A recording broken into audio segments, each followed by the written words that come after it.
Sorry, that's a little jarring. Just had to quit right in the middle of that banger. And then it's just me and my voice. The worst. Okay, what do we got? We got Nick Magenta. Hey, everybody. Yes, Nightbot. ZBrush 2021.7 is available.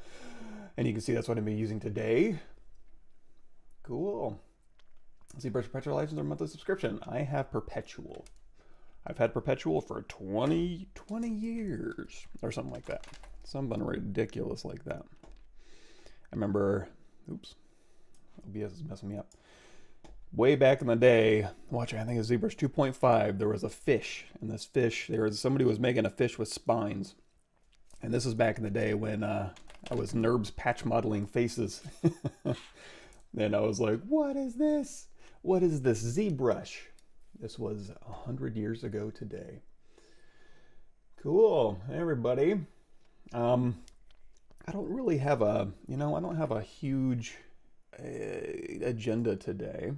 However, oh, well, first I'm going to check my levels. How are we doing? Oh yeah, I mean, if anybody's thinking this is too quiet, it's hitting right about here, right where I want it. So I don't know what to tell you. Hello from Minnesota and Australia. We're running the gamut today. Well, so if you all missed it, let me go to the Pixologic thing real quick. So we're going to go to Stream, Pavlovich Workshop. So what we're doing today is a Pavlovich Workshop. If you want to see more of these episodes that we've done in the past that go like, again, about 100 years ago, all the way here to broadcast number 1. You can check them all out here, any previous stuff. If you like what I do, if you don't, well, then don't bother. There's a lot more people right here in the Pixologic channel. However, the one thing I do want to bring up is, in case you completely missed it, the ZBrush 2021.7 special event with Paul and I. Welcome, everybody. It starts at 317 seconds in, apparently. I'll go ahead and copy this so you can check that out. And this goes over a bunch of the new features. Bevel arc, bevel flat brushes, polygroup, mask changed, knife brush, adjust last stroke, interpolate, mirror, flip, polypaint masking, and geometry stager. Stuff that we all went over. So it's all in there. Check it out. There's some really fun stuff in there. And we use this to demo. Well, in fact, if you were interested, I didn't go into the making of this bison that much, or buffalo, whatever you decide. However, on my channel here, we did a live stream, kind of the making of that entire scene. So I go into, oops, this is all just, come on, sorry. not ready to click buttons yet this morning. Basically in Maya, taking everything from ZBrush, baking it out, throwing it through Substance Painter, dropping it into Maya, setting up the Human IK rig, and then retargeting mocap data to those little tin can dudes, and setting up cameras. Why I picked the camera angles I did, because my animation was so terrible, and I was hiding all the trying to hide the inadequacies of my animation. I don't know that I really succeeded there. And so that was all that set up, and then the parenting setup for the animation for the teaser, and then a little bit of painter work. Oh, actually a little bit of Vegas Pro work, Boris effects, taken through here and talking about the different camera effects and stuff that I was doing. So that's kind of what we touched on in last time's live streams. If you're interested in that type of thing, we talk about that here. So I'll go ahead and share this for you, just in case you wanted to know a little bit of under the hood making of behind the scenes. Of course, cool. Mr. Disney, good to cover 27 hard surfaces. Yeah, and that's really fun stuff. Thanks for showing up. And yeah, so that's it. And if we kind of break this thing down, so here's the hood right here, and you're going to see this hood is made up. Let's turn off perspective. This hood is made up of a bunch of different panels, and essentially all this was it started out as a ZeeZoo. So if we go in here and we go into project, I think, mannequin, no, ZeeZoo right here. I basically went through here and was like, what would make a cool bison thing? And in fact, now that I think about it, where I even got this idea, I guess I can link his channel here. Let me see. Thanks, following. Give me a second. I don't have this right offhand. Actually, I know where it is, but oh, I found it. So in here in Alexander's ArtStation page, go ahead and link this here. I had a lot of really cool animals, dinosaurs, but also animals. So like, you know, for the spiders, I started doing a praying mantis from the ZeeZoo, and I would have like a bunch of really intricate gears and like clock, you know, parts and stuff like that, really cool small things. And then, you know, for the big old dinosaurs, a little bit heavier, little tanks and a little flamethrower and stuff like that. So I went a little more this route, but if you want to see more cool animals and stuff, that's basically where I got the idea. If you could draw and do 3D equally good, would you choose drawing comics or doing 3D professionally? That's a good question. I'm always fascinated by drawing. That's what I grew up on. But then I'm also fascinated by 3D because that's also kind of what I grew up on. Jurassic Park played a huge role in why I decided to get into 3D. I thought that was the coolest thing. And the Frighteners was also a cool one. That was another early one that really kind of shaped me a little bit. I mean, obviously Star Wars and stuff like that, but CG 3D, the biggest thing for me was probably Jurassic Park. Seeing that and going, oh wow, you could, what are they doing exactly? That was really interesting to me. And Michael, can you share the hotkeys for grow and hide the selection? Thanks. Yeah, that's Control-Shift-X and Control-Shift-S. So, for example, and I use this all the time, especially, I guess kind of especially when I'm doing hard surface stuff. So I've got things, this is all kind of split out. You're going to see this has 172 subtools in here, so I don't necessarily have to do a ton of grow and hide selections. However, if I ever did have something like this and I'm like, okay, you know what? I want to grab, Control-Shift-Select Lasso. I want to grab all these, or, you know, I want to grab these front three. I don't even have to be that careful because I can just grab a little piece of this one and then do Control-Shift-A, and that's going to be under the visibility menu, grow all. So if I'm ever trying to grab an entire piece of something and it's mixed in with a bunch of other stuff, all I got to do is just grab a little piece of it and then Control-Shift-A, and that'll grab it. Of course, that's a really bad example. I'm trying to see if there's, you know what I could do? It would be something like, if I was to go down here to maybe structure, and I'm going to say, so I have a folder here with a bunch of stuff in it.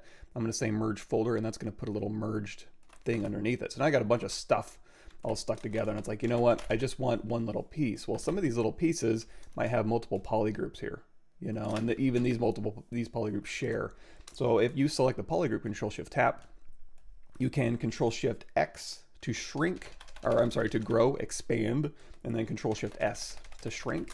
And that's also useful for doing edge ring expansion. And also recently for me was useful for doing cleanup, some scan data cleanup. But anyway, so, you know, we have a polygroup here. You can do, or here's an even better one. Here's like a little hard surface thing, right? Nice edge rings, Control-Shift-X, expand that out. And there you go. And then if you wanted to polygroup these things or Control-Shift-S to shrink, that would shrink it down. Now, if you can do Control-Shift-A, that's going to do all the verts that are, let me go ahead and change this material here. That's going to grab all the verts that are connected. So if you got a bunch of stuff in here and it's like, I just want to grab, you know, this little piece in here and it's got separate polygroups and all these, shares all these polygroups, don't worry about that. Just grab a little piece of it with your lasso or your Control down, Control-Shift and do Select Lasso or Select Rectangle. Grab a little piece, Control-Shift-A. I'll go ahead and do a split hidden in my custom menu, which for y'all will be right underneath the Subtool split. There you go. So now that's all separated out into its own subtool here. And you know what? I want to try this. Let's go down here. Let's do this. So there is a new thing in here. So we noticed that it was sharing a polygroup with that other one. So let's merge this back down. So there is a polygroups regroups. So if I hold down Control-Shift, you're going to see, and then I can do Control-Shift-A. You know, this blue is sharing that blue. However, what we can do is maybe we want to keep all these separate. Here's another thing too. If you have Select Lasso selected, that's going to select an edge ring. So if we wanted to go through here and select this edge ring, we can. It can kind of throw you off a little bit if you're accidentally selecting edge rings in here instead of the entire mesh. Just switch over to Select Rectangle, and that's going to select that whole polygroup for you. But anyway, Control-Shift-A, let's go ahead and say split hidden. So if we go down here to polygroups and we do regroup visible. It's going to maintain your polygroup selection, but then give it different polygroups, so that this way it'll change polygroups here. So if we go through here, and I'm going to say, you know what, let's hide just this side here, and we're going to say regroup visible. Again, still the same polygroup selections, they're just different colors now, so now these don't overlap. Oh, this side, I didn't grab this side. However, what I can do is just do a quick deformation mirror, geometry modify, topology mirror, and weld. For you all, or if you're new to ZBrush, deformation mirror across the x-axis to throw it on the negative x-axis, because everything, if it's on both sides, it's going to mirror negative to positive. And then just do a geometry modify topology and mirror and weld. And now you can see why I have them right next to each other in my custom menu instead of going over here and digging around. We did a little bit of drawing last time too. Maybe we'll do some drawing today. That was fun. What if I cannot draw but want to learn ZBrush? Can I do it, and how? Yeah, I mean I don't draw very well, but you know, you don't have to. And I would say there's a lot of 3D artists who don't necessarily draw that much, and if you don't draw a lot, you're not going to be good automatically. And even if you do 3D, this is something we talked about last time, where basically, I guess I can load these up here. Let's see, recording, Eden here, and let's see, recording. Sorry. And the reason I'm bringing this up is just because, you know, we've used it recently. I'm going to go in here to render properties, and I'm going to turn on transparent. So when I go in here, I'm going to turn on polyframe. And if I want to render this, let's go ahead and turn off. I mean, you can, if you leave floor turned on and you hit BPR render, it'll render out a shadow on the floor. If you don't need that, then you just turn off floor. So basically, this was taken from, I think, a 1024 scan data skull that I had, and then I went through and rebuilt it with a simplified method using, you know, if you're taking in one of Scott Eaton's classes, he goes through, you know, a bunch of different ways to create skulls. So if you're interested in that, then absolutely, I would say take his class. And that's basically where this is from. It's just a simplified construction of that skull. And then I use this as a cheat sheet. So while I'm learning how to draw, what I'll do is I'll turn on polyframe, I'll turn off line, and by draw I just mean construct in 2D. And then you can turn on perspective, and then as you want to, you can hit BPR. And because I turn transparency on for this selected subtool, and if you want to know where that is, so any subtool you select, so let's say I alt tap this jaw, I go down here to display properties, and this is where I usually double my geometry or flip it. I can go down here to BPR settings and then just turn on transparent shading. As soon as you turn that on, if you haven't turned it on yet, it'll yell at you and say, hey, do you want to turn on transparency underneath render properties transparent? And now when you do that, anything you've labeled as transparent shading will show up transparent in your render. So if you turn that off and then BPR render, that'll be non-transparent. And the reason I turned it on for the skull, or this little egg shape here, is so that I can see the construction lines go all the way through, so I can get better at, you know, constructing in the round.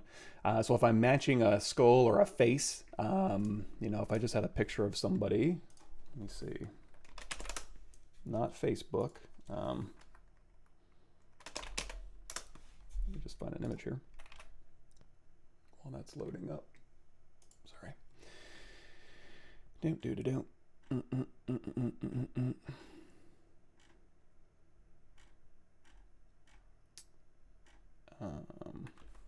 Just fine. Don't know why this is difficult.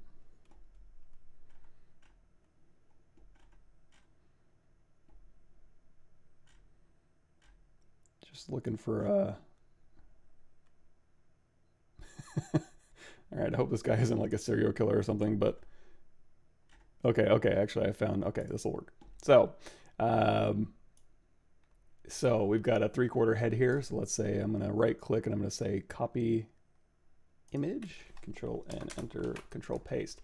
So this is something you can do. Let's do this. Let's go image canvas size, and we'll make this, I don't know, 800 by 800. So say I want to draw, and I want to use 3D as a tool for, you know, drawing and stuff, and I want to construct the head using my little cheat sheet that I have. So I'm going to go through here, and I'm going to maybe scale this up a little bit. And while I'm in here, if I'm in ZBrush and I got this set up and I have perspective turned on, I'm not going to bother. If you wanted to like really get specific, you can go in here to your camera settings underneath the draw menu and set your focal length. But what I'm going to do is I'm going to go in here to see through. Can you see that?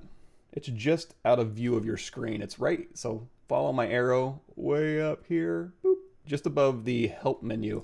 There's a see-through slider. And if you take that slider and you drag it to the right, you can have ZBrush be see-through. So as I'm going through here, I can go through and I can actually match this little cheat sheet skull, you know, the features over here, and I can match it. So then I can go back up here and then turn see-through down to 0, hit BPR render.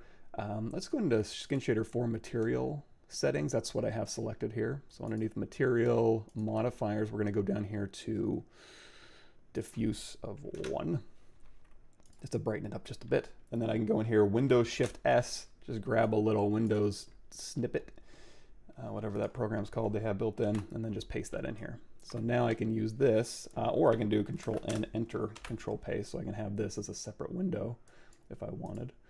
Up to you. And there we go. And then we can, you know, knock this down. And then as I'm, you know, constructing something in here, let's see, here, good enough. There we go. So now we're kind of matching. And again, if I would say, depending on how you learn, you know, the Scott Eaton, he has a human anatomy course and a portraiture course, and that's where this is from. But you can use this, and this was made for the class, but it wasn't like a requirement or anything, just something I use so I can kind of keep myself sane, or at least, like, you know, answering questions. And honestly, like, even having this here, what I would try to do first is not have it here, and I would go through and, you know, try to construct the skull based on what I had learned, and then I would go through and basically correct myself. And I would do that also with this. So basically I would try first, and then I would go back through with my cheat object and then correct myself using, you know, the actual, you know, object here. And this is where, you know, all the stuff goes on here. So basically, as I was going through the videos, I would go through and just reconstruct. This is from a scan data head as well. So if I open up this, you know, here's the scan. Let's go ahead and turn this back now. Here's a scan data head, and peel the skin off. And then here's all the other stuff all labeled in here as to what that's from. So I would, you know, use this, again, the exact same method, go through here and do see-through, and then be like, okay, I tried to construct based on what I knew, and then I can use this as my cheat sheet to go through and correct what I've done. But again, it's all about, you know, kind of practicing, and again, just because you do 3D doesn't necessarily mean you're going to be a great 2D artist or be able to construct, you know, a 3D. You know, here's the orbit right in here, and then here's where the eyeball is going to kind of favor. And boy, I'm a little rusty drawing, obviously, and then the temporal line and stuff like that. But anyways, that's just because, again, 3D is an awesome tool to help you do 2D, and then 2D is an awesome tool to help you think and ideate outside of the 3D space. So if you ever feel like you're like, I'm getting nowhere in ZBrush, force yourself to like take a screenshot, throw it into Photoshop, and then play around with it just from a lockdown view, and then vice versa. If you're ever like, hey, you know what, I'm having a real hard time with this, throw together some primitives in ZBrush, and then use that see-through to kind of, you know, you use that as a tool in order to kind of figure out construction in 2D. They both help each other, I think.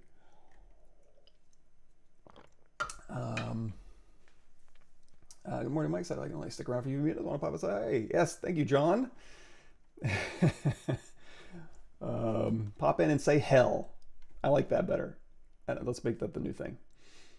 ZBrush finally helped me get to, the ZModeler workflow. Excellent. Yeah, the ZModeler is another really fun one. A ton of this. In fact, if you watch the props, so we have, I'm going to go to my, this is a little bit easier to look at here. Let's kill that. And I guess I closed it. So in here, if you're ever on my ArtStation page and you want to see like the new features, I usually call them out. Like here's ZBrush 2021.7, what's new. And then I'll also have demo stuff. If you go to the making of the props section here, most of this is just simple ZModeler. I use a little bit of the new features, arc and knife tool, obviously, but a lot of these shapes and how they're created is just straight up ZModeler. There's a little bit of mesh fusion in there, but yeah, ZModeler's, for me, I mean, maybe for you, surprisingly robust, but a lot of different stuff. In fact, in the last live stream, we created some of these things really quickly. Just having fun, you know, going through a ZModeler and making some little props. So if we may do that today, I have a Ninja Turtle scene that I'm kind of plinking away at in the background. Cool, thank you, Sprecko. Glad the videos are helping out. Do you use project primitives for the humps? You know, I didn't. I dragged alphas on those, but you know what? That would have been a good one too. You know, if you've got those basic shapes, you know, from the bison here, or you know what, we can just pick mechanical chihuahua. We go through here and it's like, okay, if we do A for adaptive skin, let's go ahead and switch back over to Skin Shader 4, and then A to turn off adaptive skin. That's going to be down here. So these are ZSpheres, and these are kind of special ZSpheres in that if we go down here to, so here's my topology, and then here's my adaptive skin. So you're going to see there's use classic skinning turned on, and then there's a local and connector mesh that are different than just straight up ZSpheres. So if you ever wanted to make changes to any of these, you can go through here and you can change the tail, or you can pose the legs out. And I'm just using rotate, so you can rotate the joints themselves or the bones interconnecting these things. You know, tilt the head or whatever you want to do. You can also use move, W, so you can kind of go through here and do whatever you want to with these things. Once you're done with that, you can say make adaptive skin, and that preview for that is just tapping A and then letting go of A. And that'll shoot out a skinned Z-sphere, and then this is your actual geometry. And from this point here, this is where, okay, so when we were talking earlier about Control-Shift-A for visibility grow all, that's exactly what I did here. Just grab all the head pieces here, Control-Shift-A. Oh, I didn't want that one, Control-Shift-Alt, Control-Shift-Drag to invert that selection, Control-Shift-A, Control-Shift-Drag again, and then split. That sounds weird, but once you've been doing that for a while, it's pretty simple. You know, you just go through here and really quickly, and then have a custom menu up here, my Pav custom, and then I just hit a hotkey for that. You can assign a hotkey to anything, most anything in the ZBrush interface. Hold down Control Alt and tap. You know, here's macro. Control Alt tap macro. Assign Alt M to that hotkey. Assigned successfully. So now if I ever need the macro menu real quick, I can just hit that hotkey. And then there we go. There's the menu. So again, for my Pav custom assigned to Alt A, so I have access to it really quickly. And then really quickly, I can do. We're on ZSpheres, or no, we're not on ZSpheres. Here, U, Control Shift A, split hidden. We have subdivisions. So when we made the adaptive skid, I didn't go down here and check that our density was set to 2. So we set it to 1. It wouldn't subdivide anything, but that's okay. We can just go down here and we can say delete lower, and then we can say split hidden. Then we can alt tap the body, go in here and be like, you know what, I don't need this one. Control Shift A, split, or you know, if I want the pink here, I just grab a little piece of this one, Control Shift A, and now these are all full polygroups, right? So now I can just go in here to select rectangle, say delete hidden. So that's basically how I went through and divided up my bison. Now, how I made the humps was I had the body essentially. It's kind of split out. Let's go ahead and get rid of these two here. There we go. So we go ahead and split this off. And I have these shapes here. And let's say, you know, I want a big piece of back armor and a big piece of chest armor, but I don't need like these individual pieces. They're not doing much for me right now. So probably what I did, if I was a betting man, I probably dynamesh this. Another alternative, you can hit W, go in here and you can do a remesh by union. And that's going to do a Boolean operation. So whatever you see on your screen here or in the subtool, we'll go ahead and Boolean these together. So now they're all stuck together. And you could ZRemesh this so you can see how it kind of mangled my geometry. Well, if you go down here to geometry and you wanted to keep these polygroups for some reason, ZRemesher, adaptive size down to 0 to give us nice even quads. The higher up this is, the more it's going to want to build in surface deviation. I'm going to take that down to 0 for nice, just even quads. Again, if I want to keep my polygroups, I can say keep my polygroups. I don't need to smooth the groups. I don't think. These get a little bit ratty in here. So maybe I'll keep, you know what, I'll keep smooth groups up at 1 for now. And then the target polygon count of 5, I'm just going to do half. So we get, you know, pretty low res, have ZRemesh do some heavy lifting for me. It smoothed the lines out. Now that my lines are smooth, I'm gonna go ahead and take that smooth groups down to 0 because it's gonna keep smoothing the lines between my mesh, and I don't necessarily want that. So now I can just keep hitting half and keep going lower and lower and lower. And now at this point, if it's like, hey, you know what, I want these to be separate panels, I can go down here to what? Edge loop, and there's panel loops in here. So we can say, you know, I'm gonna take polish down to 0, and just because they're already pretty clean, right? Thickness up, pop in panel loops, and you can change your bevel profiles and stuff like that. You can just make these into their own. If you don't want them to elevate out when I click panel loops, you can drop this elevation to -100 and it'll stay on the inside. And we keep using this, Control-Shift-Tap, Control-Shift-A to visibility grow all, and you're gonna see that's what you're getting as these panels, and they're all cut in. You know, you have basics of panel loops, 1, 2, 3, 4, 5 loops around here.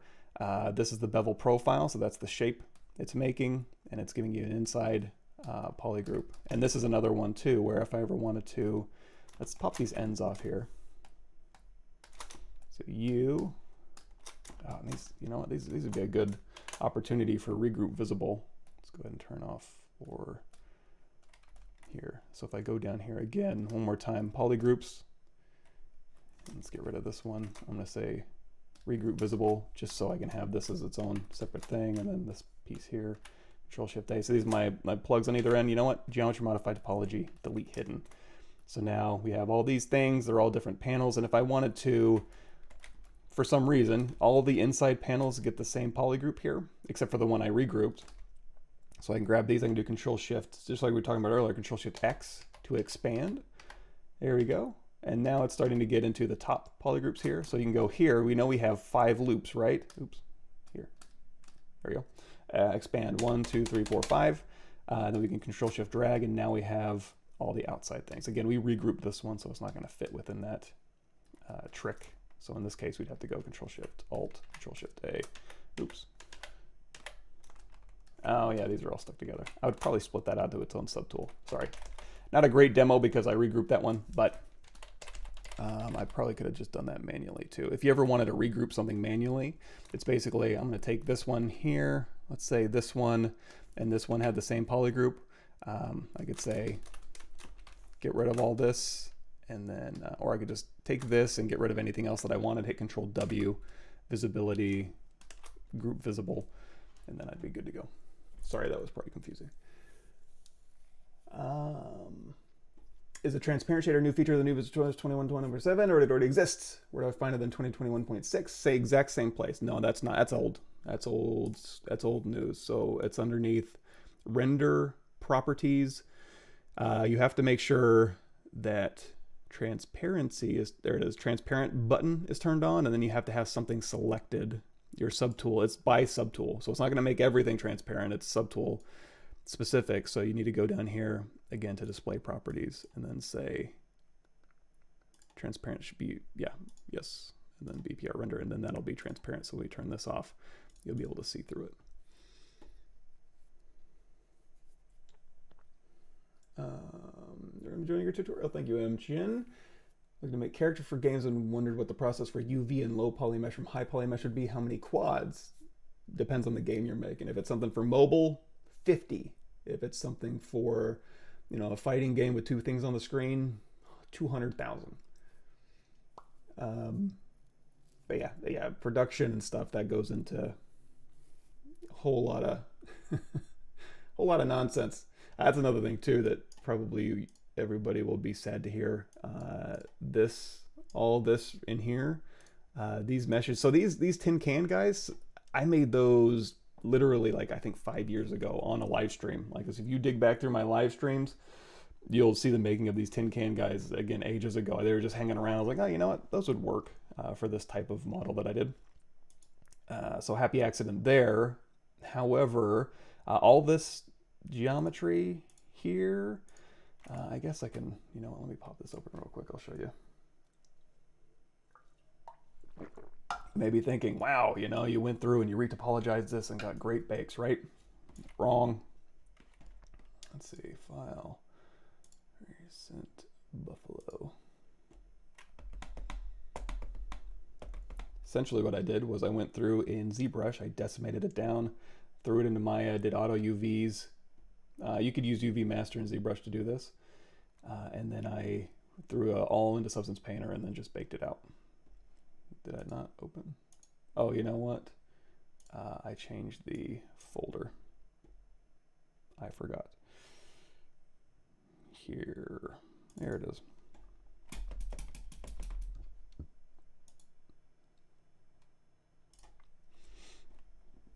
Give it a second. Just going to show you the wires here. So let this all load in, all the textures and stuff. Another thing too to consider is, you know, I on the license plate here, for example, I went through and I modeled this in and baked it out. However, if I wanted to change it, I'd kind of be in trouble. Let me go ahead and turn that off. Yeah. You know, so sometimes to be a little less destructive, instead of modeling in ZBrush, what I'll do is I'll just go through here and stamp it on. So for example, under the accessories here, you can see we got these letters and the sticker and stuff, all that's put on later. So if I ever needed to go through here and change this, let's see, license plate, sorry, these are not terribly organized in here. I apologize. There's the registration sticker. Sorry, let this load in. I think that's what that was.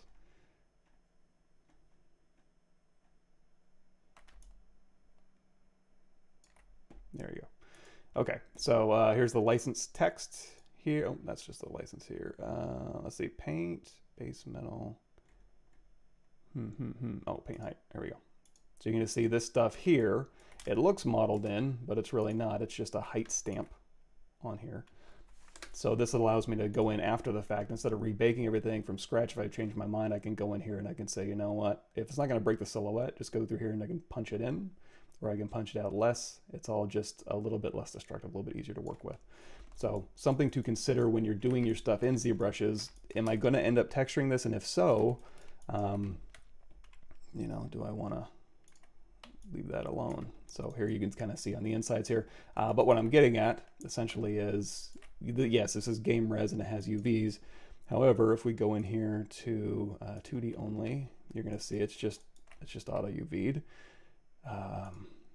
And then if I go in here to, let's say 3D only, and we'll go in here, I think it's under this,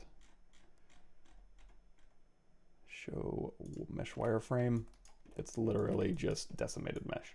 So decimated down, auto UV'd, baked high to low. Seriously nothing fancy going on here, but it got the job done, and I only had like a couple hours to do it. So instead of spending weeks manually retopologizing everything as needed, it took me hours instead, and that's the name of the game sometimes. If I miss anything, I apologize. Just shout it back out. Cool. Where question was bothering me the last past 2 weeks, could find answer to. When I select circle shape alpha, and when I go to alpha modify, vertices one horizontal turn. The scale is not appropriate, is squished. Yeah, I think what it's doing, so if I, for example, so we have our armor here, right? Well, one thing I was going to do was way back here before we started doing panel loops, before I got sidetracked here, sorry. So I basically went through, and then we went through and ZRemesh this result. And you don't have to, like, for what I'm going to do, we'll go through here and we'll do the knife curve. Knife curve is awesome, by the way. This is the one where you can go through and you can slice, and instead of it being like, you know, filling the hole and giving you that kind of swoopy closed holes, it goes through and gives you beautiful sliced, actually pretty good geometry here. And if you want to ZRemesh this, you know, obviously feel free. So that's essentially what I did. In this case, for the bison, what I ended up doing instead of using knife was slice. So I went through here and was like, okay, you know, I want this armor to kind of maybe swoop down. So I'm going to alt tap. Okay. So if you're new to ZBrush, anything with a curve assigned to it, hold down Control Shift, drag out a line, and then let go of, oops, here's this thing. If you tap Control once, it'll go into visibility. If you ever wanted to switch to visibility temporarily, tap Control to go back to slice. What am I thinking of? This is the space bar. You can let go of Control Shift after you've dragged it out. Don't let up on your pin. space bar to move this around, and then you can alt tap twice to do an angle cut, and then alt tap once to do kind of a Bezier curve. So you can kind of Bezier curve up and then slice this through. So I basically use this to kind of go through here and divide up my armor for my top, and then maybe for my bottom here, we'll go up and around like so. And then if I don't need anything else, I can just take this one here and then Control Shift Drag, delete hidden. Again, intro to ZBrush. If you're brand new to ZBrush and you're like, you're going too fast, what are you doing?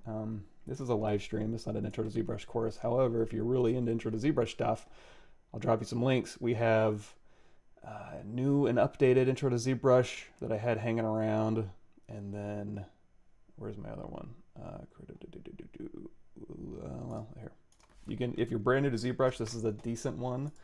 There's also, if you have ArtStation Learning has an intro to ZBrush course that I did. It's like 16 hours long. And then there's also ZBrush for Concept and Ideation. The first unit is free on YouTube, and it's basically an intro to ZBrush course as well. So if this ever loads, there we go. I'll just link it here. So there's like 57 videos right here. So if you're wondering like what the heck I'm talking about, go there first and then come back to this. So again, we have this here. So if I have two different armor plates, Control Shift A, and we'll go ahead and say split hidden, geometry modify topology split hidden, and then I'll just do a ZRemesh same, keep groups we can turn off.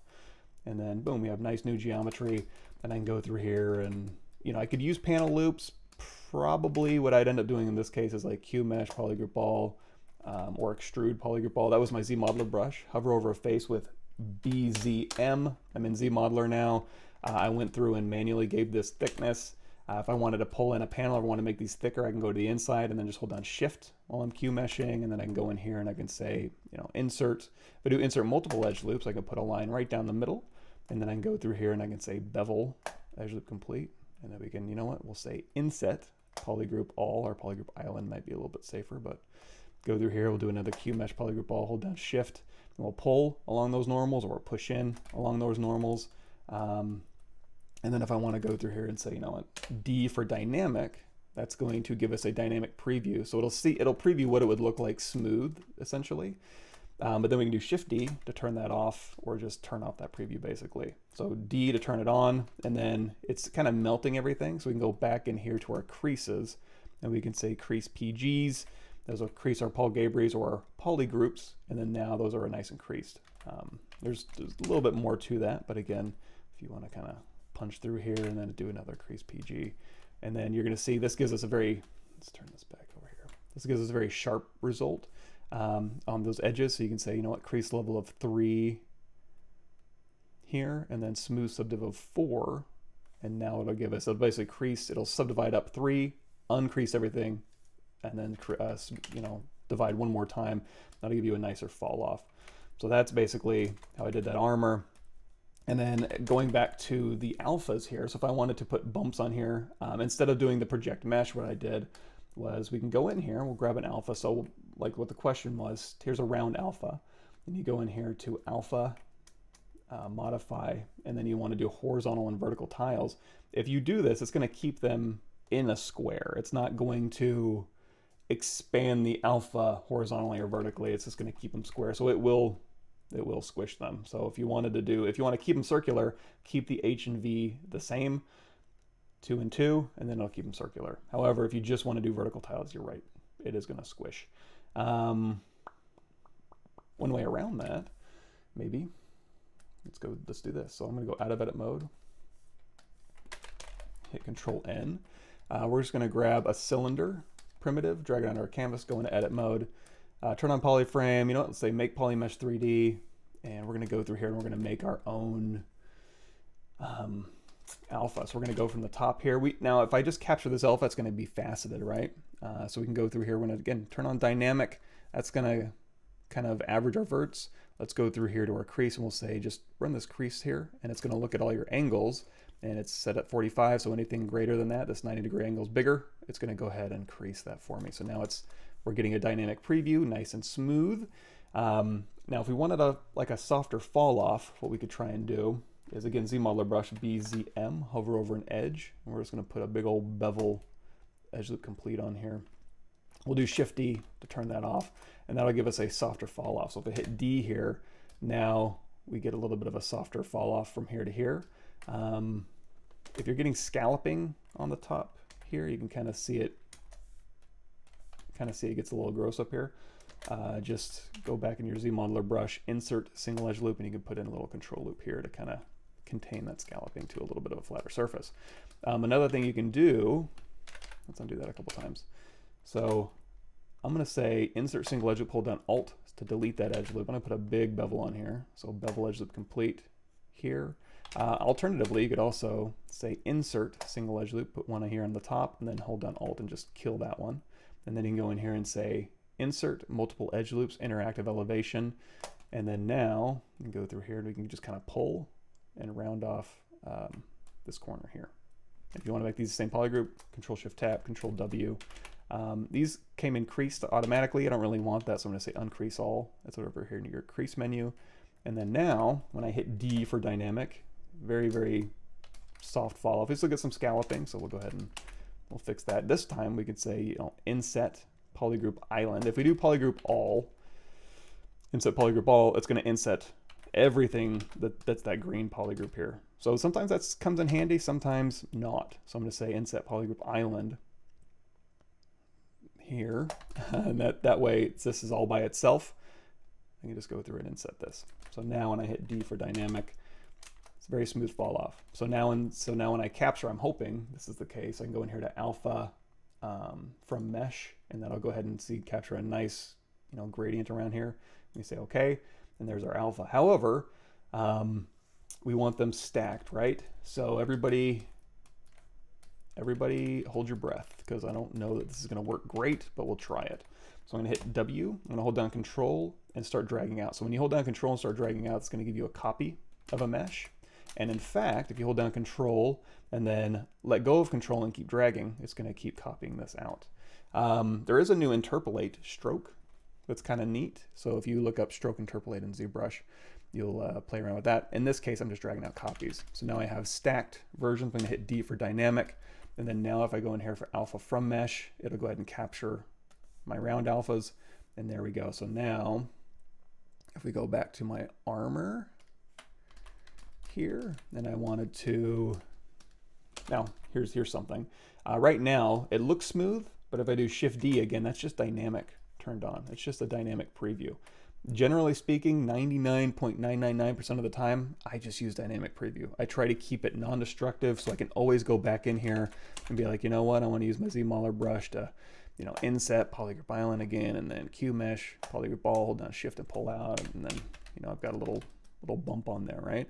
I could do the exact same thing for this, you know. So if one instance, if I wanted to go through here and be like, okay, let's put a little bump on the back, and that's supposed to give you the idea that something could be in there, like, you know, when you see a bump on a hood and it's got a hole in it and it's got it's, you know, it radiates heat or something, there's probably something underneath it that's functional. There's a reason for that to be. I don't know that I went that deep in my brain for the bison, but a little bit.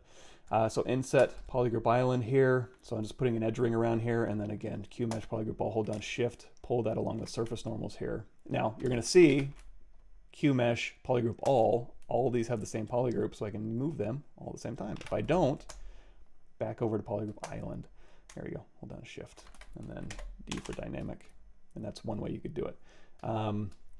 This one can get a little bit tricky. If I hit W and Control tap a polygroup, that'll mask just this polygroup, and then I can squeeze this in. Let's go ahead and mask this out. So if I wanted to shrink this in a little bit more, totally doable. So there we go. Alternatively, you could also use an alpha. So in this case, if I go to my standard brush here, let's go ahead and say standard brush clone. Change this to drag rect, and we'll just grab that alpha. Now, if I start dragging this out now, it's going to be pretty low res, because remember, it's dynamic geometry. It's not real, it's just giving you a preview. So if you want this to be real geometry so you can start dragging high resolution stuff through it, geometry dynamic apply. So now we have real subdivisions.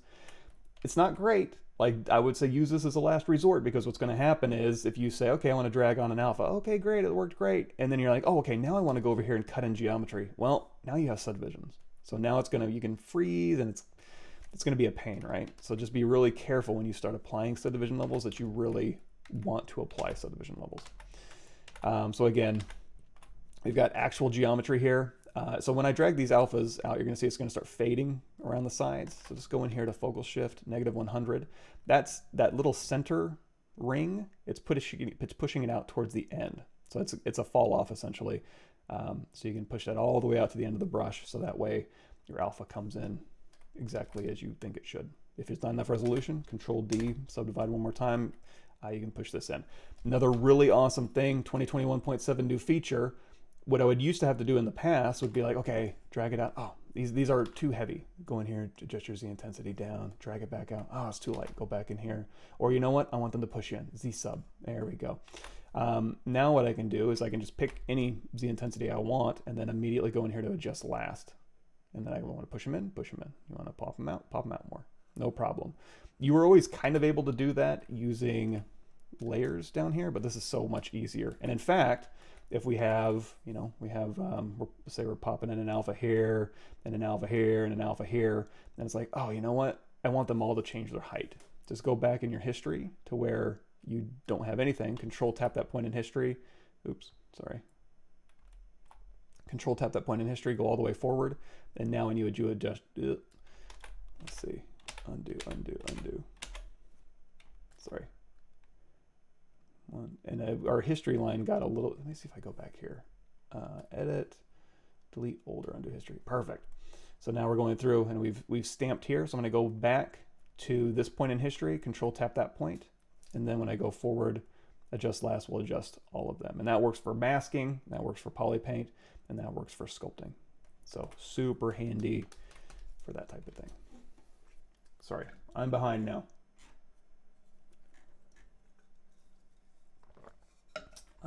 Let's see.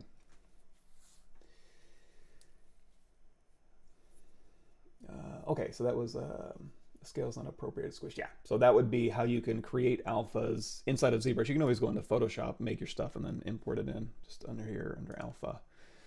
Import. And you're good to go. Pre-drag says about polygon used for characters game might change when we see UE5 using skeletal meshes with unlimited polyres. Skeletal meshes with unlimited might be a little bit tougher. As soon as you add a joint and weighting, all of a sudden those verts start carrying a lot more information than just a static mesh sitting there collecting light data. So easier, I think, I mean, don't quote me on this, I'm not an engineer, but seems to me for a static mesh prop where you can be like, 1 billion polygons in UE5, a lot easier for a rock sitting there than for something that, being driven by a bone, joint data and weighting information and animation and draw calls and all that stuff combined. Then you start seeing, hey, you know what? Maybe not so unlimited. So whenever bones start coming into the equation, yeah.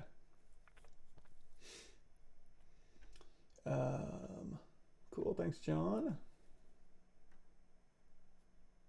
How do you manage verts after you merge down the subtools? For example, to demonstrate, if you take a cylinder and split them into and remerge them, the verts are separate. Normally in traditional software we have merged by distance. What's the alternate in ZBrush? Please help. It's still there. You can do the exact same thing in ZBrush. So for example, if you have a cylinder, edit mode, and you have make polymesh 3D, and it's like, okay, I got a group here and a group here. So Control Shift drag over something, Control W to visibility. Let's go ahead and turn off that history there. So you have all these different polygroups, right? And then you go down here and you can say split to group split. There you go. And now they're all separate subtools. And then you want to merge them down, right? As you start merging, if you're underneath merge, if you just have weld turned on, it'll go ahead and weld points. So now I don't know if it works with merge visible. Merge visible is weld on. Let's see. So if I do merge visible, that'll merge everything together. And then here's my merge result. And if I go in here and smooth, yeah. So as long as you have weld turned on, it'll merge them. However, I'm not a huge fan of having that turned on. You can do it manually as well. So if I have this here, it's like, you know what, I want to merge So this top, I'm gonna hold down Shift, bent arrow, shoot it to the bottom. Alt tap this one, Shift, bent arrow, shoot at the bottom. I know these two subtools are right next to each other now. So if I want to merge this one down on this one, I can go ahead, and again, I can say weld and merge. So it'll weld them. However, I can also merge them together.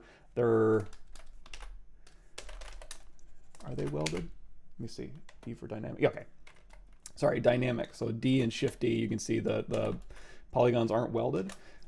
You can also go in here to geometry, modify topology, and there's a weld in here, and you're gonna see there's a weld distance. So since they're right on top of each other, that weld should work fine. Just hit weld points, and then if we hit D for dynamic, they're welded. If they were ever, if they were ever a little further apart, so if we go through here and we say, for example, deformation, and we just run a noise in here, so now your verts are kind of like, they're not really that close together, and they're not welded at all, actually. You can always go in here to geometry, weld points. You can try clicking that, but then you can also crank up your weld distance, and if that's not quite getting them, turn that to closed circle, and that might reach out and grab a few more. So now you can see these are all welded. Alternatively, if it just isn't doing it, you can also go in here with ZModeler brush BZM, hover over one vert and say stitch 2 points, U to U, and that'll do it. Alternatively, you can also go into your ZModeler brush. You can literally just say move by brush radius, and you can say there's an attraction balance in there. So if you just move one out, it'll just automatically snap. So it'll stitch them as you go through. You can just go through here and stitch them manually, literally just by moving them out, and it'll go boop, boop, boop, boop. And there you go. So up to you. A couple different ways you can weld stuff together, but just if you're trying to make it like other programs, that weld is turned off by default because sometimes you don't want them to weld. So just turn that on.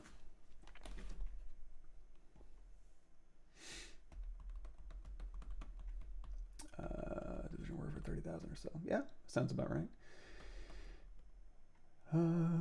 Thank you, Morph3S, and thank you for showing up. He's a mainstay. They're a mainstay.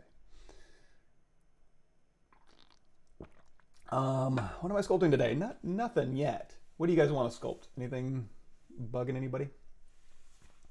Cool. Does 3D code do the texture job just as efficiently? That I haven't used that in about 10 years. Cool. Thank you, Jake. I know it's a game called Mortal Shell. ZRemesh and Decimation match for a lot of environment meshes. No retopo whatsoever. Yeah, environment stuff, you can get away with murder relative to something you have to animate. That's another thing too, is when I'm animating these things around. Oh, hold on. Let me go back one. That was another consideration to make, is if I'm just animating. Oh, so this is the parented hierarchy. These are literally just parented meshes rotating on their axes that changed. That's all that was. Nothing special going on there. No rig or anything. And here, all these things were just hard weighted. You know, I didn't have to do, like, if I was doing any bendy stuff, then decimation probably not a great result or viable result. So ZRemesh would be a better one. So when you decimate something, so we take this here, and I'm just going to run a quick Dynamesh. So let's say this is our rock. So if you like sculpting rocks, one of my favorites, let's go in here to our brushes, and we're going to say Element PQRS trim, smooth border with a alpha triangle. Go through here, and now autosave. Go through here, and we'll just start making a rock.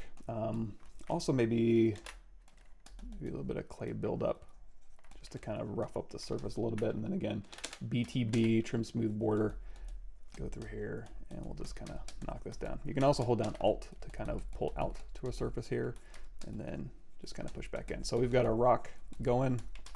I'm going to Dynamesh as I go, and we'll raise our Dynamesh resolution up just a little bit. That for, if you're new to ZBrush, it's over here underneath your Dynamesh settings. Here it is in my custom menu, a little bit easier. We'll raise that resolution up and then re-Dynamesh. There we go. So now we're making a rock, and if I wanted to game res this, like so, we can go into our Orbs Cracks brush here. We can start carving in some big old slash chunks if we want to. And then we go back in here with our BTB, and again, just kind of go through here and just push along these surfaces. We'll just take this crack and just kind of follow it through. We'll take this crack and kind of follow it this way. Just grab one of those edges and just like so. And then even you do something as simple as just a standard brush, fairly high intensity, tap L to turn lazy radius off, and then you can just kind of follow through and kind of break this up. So oops, probably want to hold down Alt. A little higher. There we go. Anyway, we have a rock. So if I wanted a game res for this, and you just want to, again, game res is all about just keeping that silhouette, how much of that silhouette you want to dial in. So that's where you go in here to Z plugin, decimation master, preprocess current, and it's going to look at your surface deviation and go, well, all of this stuff seems important to the user, so I'm going to keep it. And then we'll say, okay, how many polygons is this allowed to be? Hey boss, 10K? Yeah, that sounds right. 10K, go ahead and say decimate current, and then there's your 10K. If he's like, are you crazy? 200.2 decimate current. And you're going to see it's going to maintain just the most changed things on your silhouette, basically. But we'll keep this, let's say 1000 is pretty good. So here's our 1000 polygon rock. UV this, there's your game res. However, it's looking at what is interesting, or what, over here where it's nice and flat, nothing really changed, no polygons. Over here where you have a lot of surface deviation, a lot of polygons, which generally speaking for a static mesh is fine. However, if you were to go in here and say, okay, in game, what's going to happen is it's going to start bending around in game, or start animating like a snake or something. We'll say, so I went into the gear icon, choose bend curve, and then I can go through here in this little curve resolution. I can crank this up. If you're brand new to this and you're like, what is all that about? That's a ZBrush 20, it's the one with Earthworm Jim. 2018, what's new? Click on that, and that'll take you through a lot of the new gizmo stuff. So check that out if you'd like. Anyway, so if it's going to go through and start animating, it's like, okay, great, let's start animating this guy. And let's say these are the bones in your animation program. You're going to see it deforms terribly because there's no verts there in order to allow it to move effectively, right? Well, that's where you got to start going in here and being like, okay, for animation, and again, you're probably not going to animate a rock like a snake, but just for demonstration purposes, you have your mesh here. And you know what? I'm going to say it's actually building in that. I'm going to go in here in my trim dynamic. We'll throw on a rock alpha here. Boop, boop, boop, boop, knock this down. That way it's not enticed to put in a polarized cap there. Okay, so now we want a game res for this, but we also want it to be like bendable for some reason, like a jello rock or something. That's where you start thinking about, okay, let's, I'm going to control tap this point in history with all these details, and then we're going to go through here and we're going to say ZRemesher, target polygon count of 5,000 is probably fine. Adapt the size. If you turn it down to 0, it's nice even quads, but it may not build in enough geometry to kind of maintain your silhouette in some areas. So I'm going to keep that up just a bit, and then we'll ZRemesh this. And this will be our animation-friendly game res. And this is going to give you even quads as much as it can over everything, build in the silhouette as much as it can over everything. And then that way, when it deforms, it'll be a lot more predictable. So instead of a bunch of big triangles, now this may be a little bit much, right? Like, okay, that's way too many polygons. So what you can do is we stored that point in history, right? So you can use project underneath subtool here. You have merge and split. Now you have project, and there's project all and project history. We're just gonna use project history because we stored that vert data in memory. So now if I go down here and we'll say project history, and that'll snap these polygons to our original high res. We can say ZRemesher half, ZRemesh. And then again, I'm just going to do a quick project history, and you can keep going half. Drop your adaptive size down to whatever you'd want. You can even use polygroups to determine, where you want your edge flow to go. But there you go. So now you've got a new game res, and now if we go through here and we say, we go in here and we do a bend curve, this will be a lot more predictable. So now as I bend this, you're going to see it obviously is going to deform a lot nicer than a bunch of decimated stuff, right? That's the basics. That's the thought process behind the two.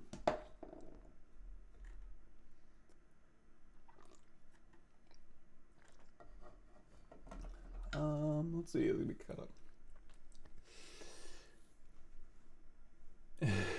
Off the top of the head, that dog is super cute. Let's see. A sort of pistol being modeled. Absolutely. I got you covered. So here's, it's a bit older, but here's a sci-fi weapon process. So this is 42 videos, the making of that pistol.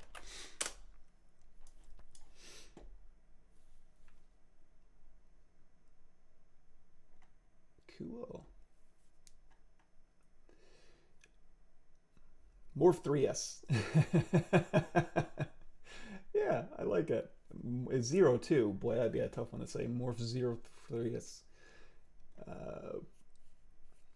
Yeah, using Maya for animating. Oh yeah, so I will say for animating, I haven't animated since college, and I had like, again, half a day, 4 hours maybe to go, okay, what mocap data? How do I rig this thing? How do I put this mocap data onto a rig? And then how do I take animation timeline and then put mocap data next to each other? So because the walk cycle is only one step or 2 steps, and he had to take 6 steps. So I had to take that mocap data and duplicate it 3 times and put locators where he's going to transition from one, basically continue walking, and then transition to another mocap where he's kind of idling there and then checking his watch.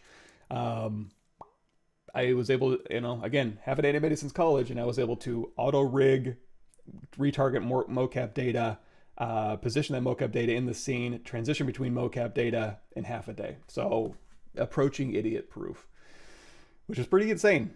I'll give him props. That's not, considering it's me and I'm terrible at animation and I was able to do that, that's saying something. For hard surface on each hPolish brush, I still get irregularities in my mesh. I even hold Alt to facilitate surface, but the surface still bumpy. That happens more in a circular area. Can please demonstrate just a 90-degree and curve polishing. So,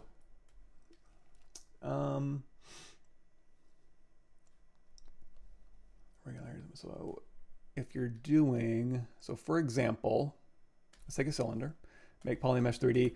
I'm going to go ahead and before I start dynameshing this or anything like that, I'm going to say crease, again using that crease tolerance which we did earlier, and then dynamic, and then also hit apply.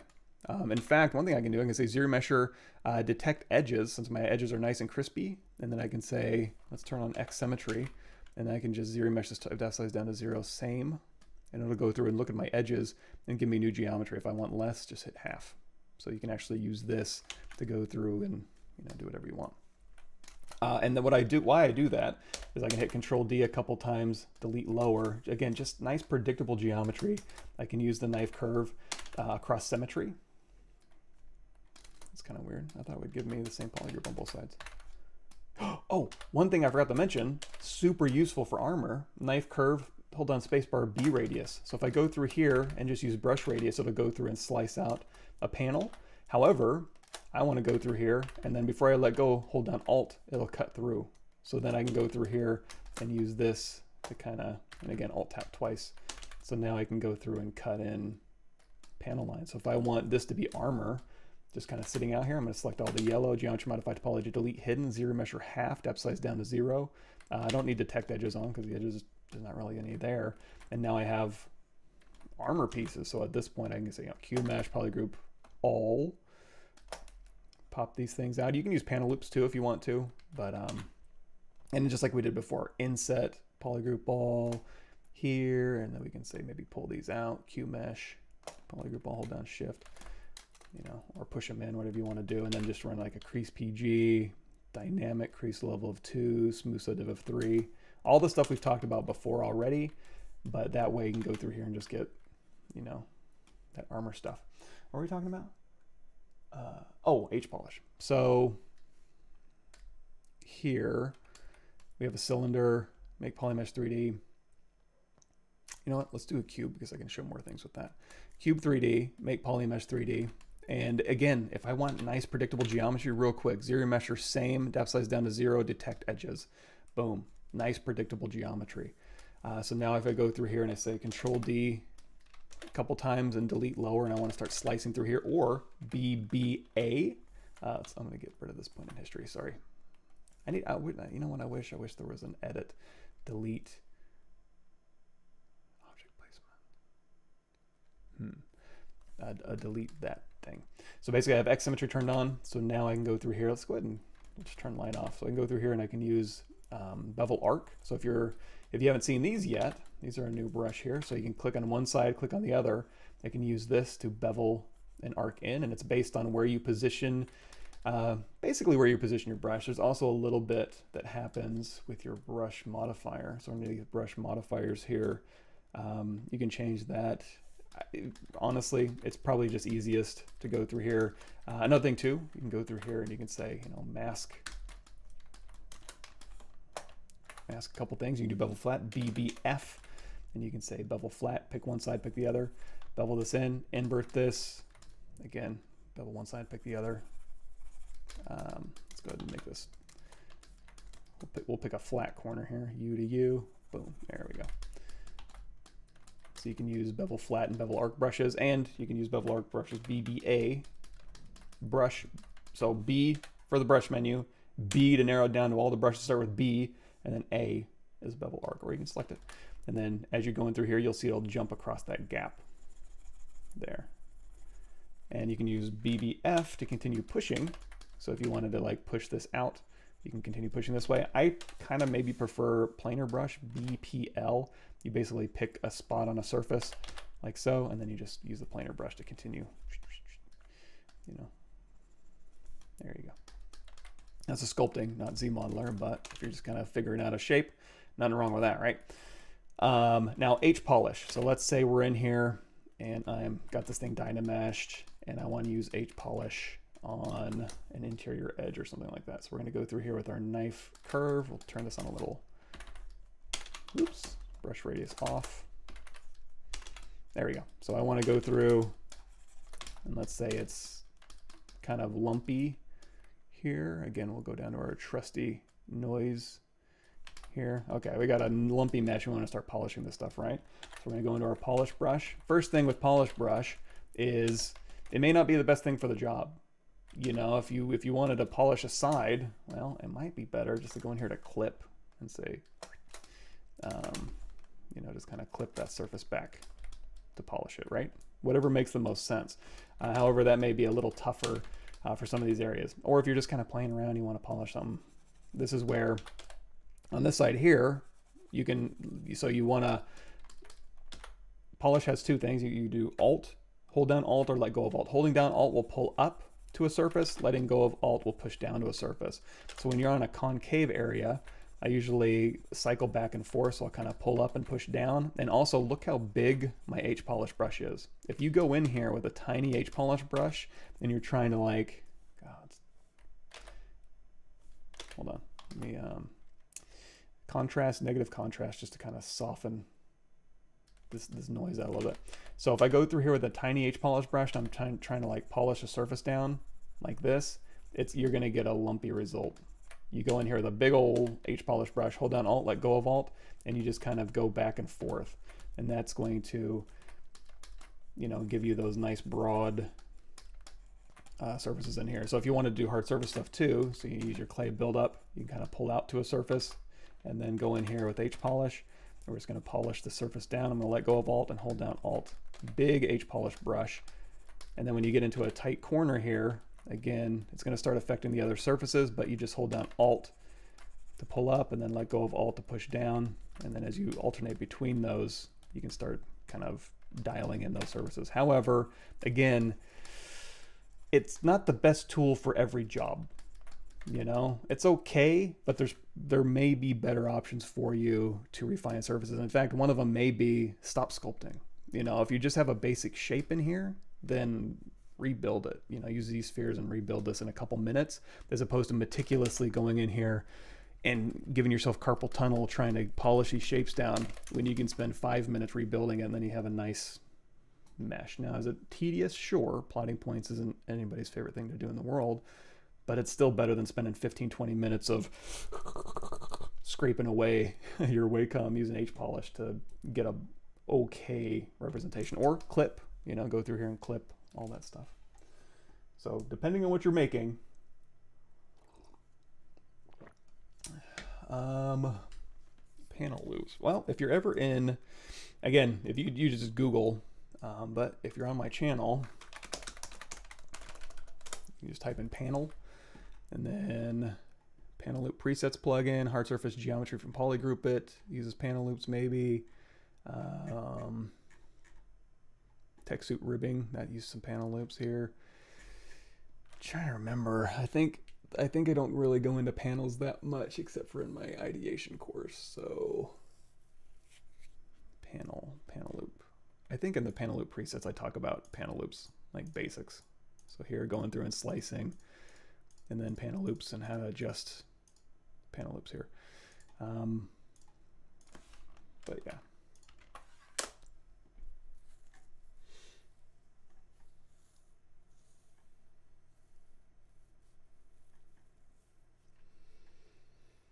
Cool. When I split mask a section for hard surface modeling, how do I make the edges clean?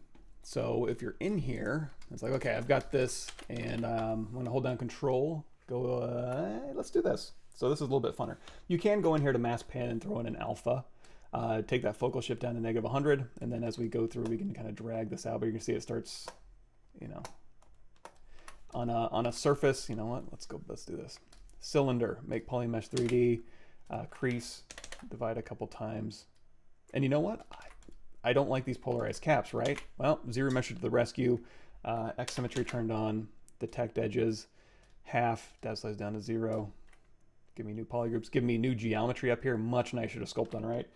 Subdivide a couple times, delete lower. And then if I want to go through and, you know, do whatever we were doing before, love that knife curve brush, have at it. However, the whole point of this was, what was the whole point of this?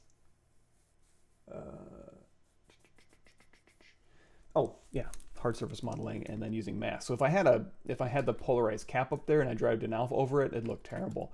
And the reason why I went into a cylinder is because what if I wanted to put some text on here?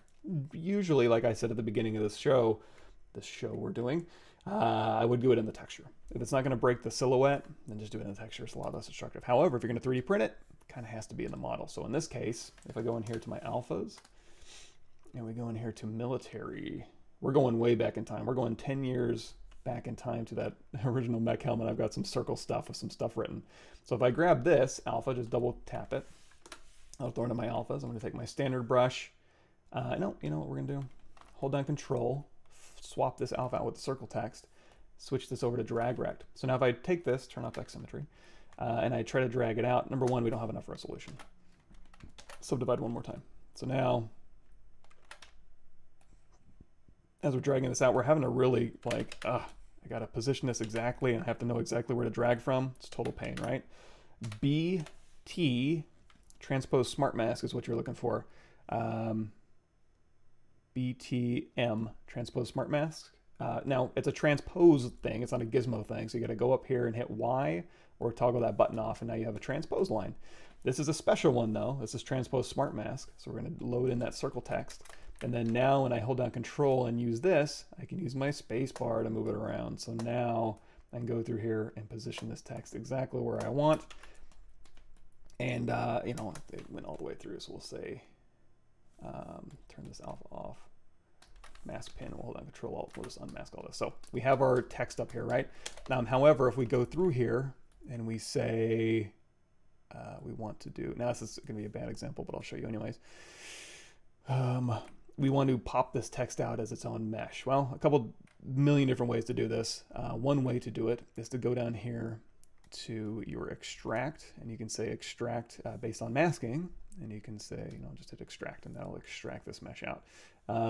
It kind of does it, but of course this is very complex. If I was to actually do this, what I would, if I wanted, okay, I'm going to go off on another tangent here. Sorry, this is a grab bag episode. It is what it is. So we're going to go through here. We're going to make a star. I'm going to go in here to my text here. So Z plugin. You can bring in your own SVGs, or you can make text here. So it's text in 3D vector shapes. We're going to say new text. I'm going to say style text. You can make this, you know, whatever you want. Pick a font. And you can also go through here and you can say, change the depth, change the spacing, change the bevel on here, the bevel resolution if you want to, but you can also do that at the manually. Also, you can turn off adaptive to get a little bit easier, more even geometry. So if we like this, we have our text here, and because the geometry is adaptive is off, we can go through here. Let's hit Y to go back into gizmo mode, and then if we go in here to like bend arc, and we start using these to kind of bend this arc and then change the radius here, you can use this to kind of stamp geometry a little bit better. So for instance, B, create insert mesh brush new. Go back to what we were working on, and we can say, just drag this out. Oops, sorry, delete lower. Drag this out here, and then go ahead and say split mask points. Go in here and say bend arc. And we're going to say bend it this way, change that radius, move this up. There we go. So we have mechy style text. And then now I can say move this below, say subtractive mesh live boolean. Now I can literally just punch this text in very clean, right? Like so. So if I'm going to do that, and that could be any shape, maybe modeling it using live booleans is better than something else you might be trying to do. However, let's go back. Let's delete this out of here. That's not really the question. The question is mask pin, drag rect, and we want a nice alpha edges, right? So we'll go through here, and we have a mask. The edges aren't that great. So one thing you can do is you can extract and you can play around with those settings. You can also go in here to geometry, edge loop, mask border, and that'll slice through the text. So, you know, one thing to consider is if you don't want to destroy what you're working on, just duplicate it off, go into solo mode, drag out a mask, go in here to edge loop, mask border, and then now you have, you know, this thing cut out. Did it do a great job? No, but you can actually fix that. First of all, I think we need a little bit more resolution. Sorry. And then hold on, control.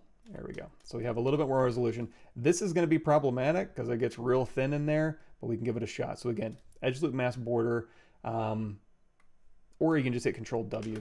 If you just hit Control W, it's just going to turn these polygons into geometry. But either way, it's giving you kind of a faceted line, right? Well, there's one thing you can do. If you have a mask in here, you can go over here. Instead of panel loops, there's a group sloops over here. We'll turn this down to like 3, and there's a polish on here. So when I group sloops this, it's going to go through and cut. It's going to do polygroups, isn't it? Undo that. Let's hit Control W, make this all one polygroup. Drag this mask out, hit Control W, so we have a polygroup there. Again, oh, that mask is just too thin. We can, well, here's another thing you can do.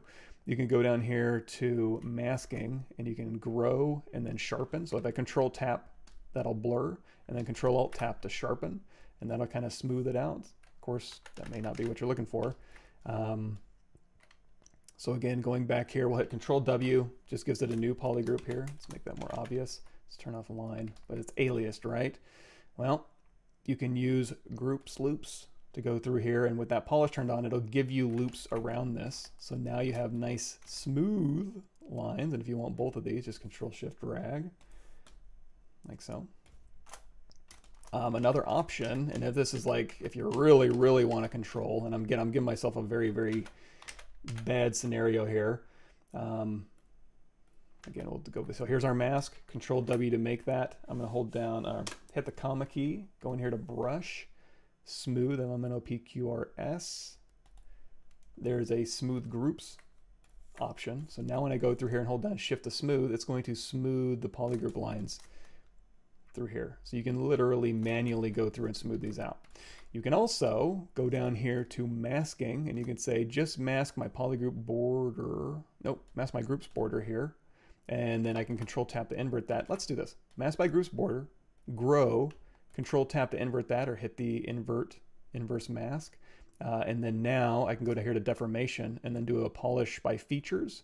And that'll allow me to polish. A feature is basically a crease or a polygroup border. So now I went through there and just used that to polish these here. So now I have a very clean, oh, I forgot to unmask these areas here. That's okay. I have a very clean cut around here.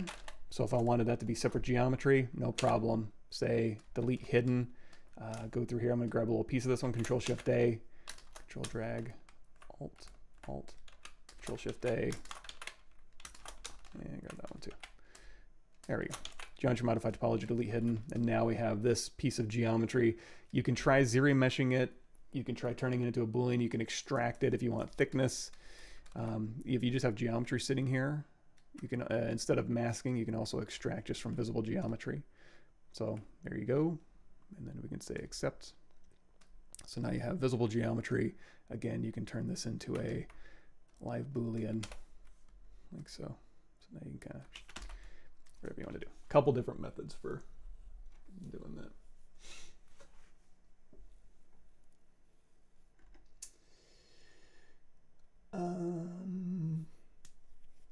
Cool. Glad you can make it, Kitsune Fox. Mike, could you please explain again the order of learning from your videos? Are the paid ones the same as free ones? Should we move around YouTube or ArtStation? It's kind of up to you. Basically, I have an old Intro to ZBrush course. It's like through ZBrush 4R7, these ones down here. And then from there, if you start going through ZBrush 2018, 2019, 2020, 2021, what's new, you're basically caught up.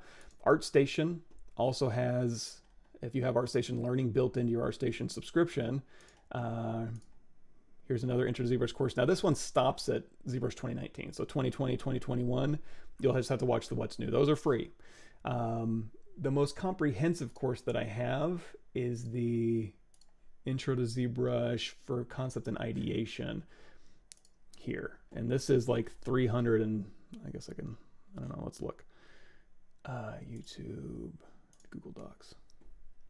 This one is like 7 units.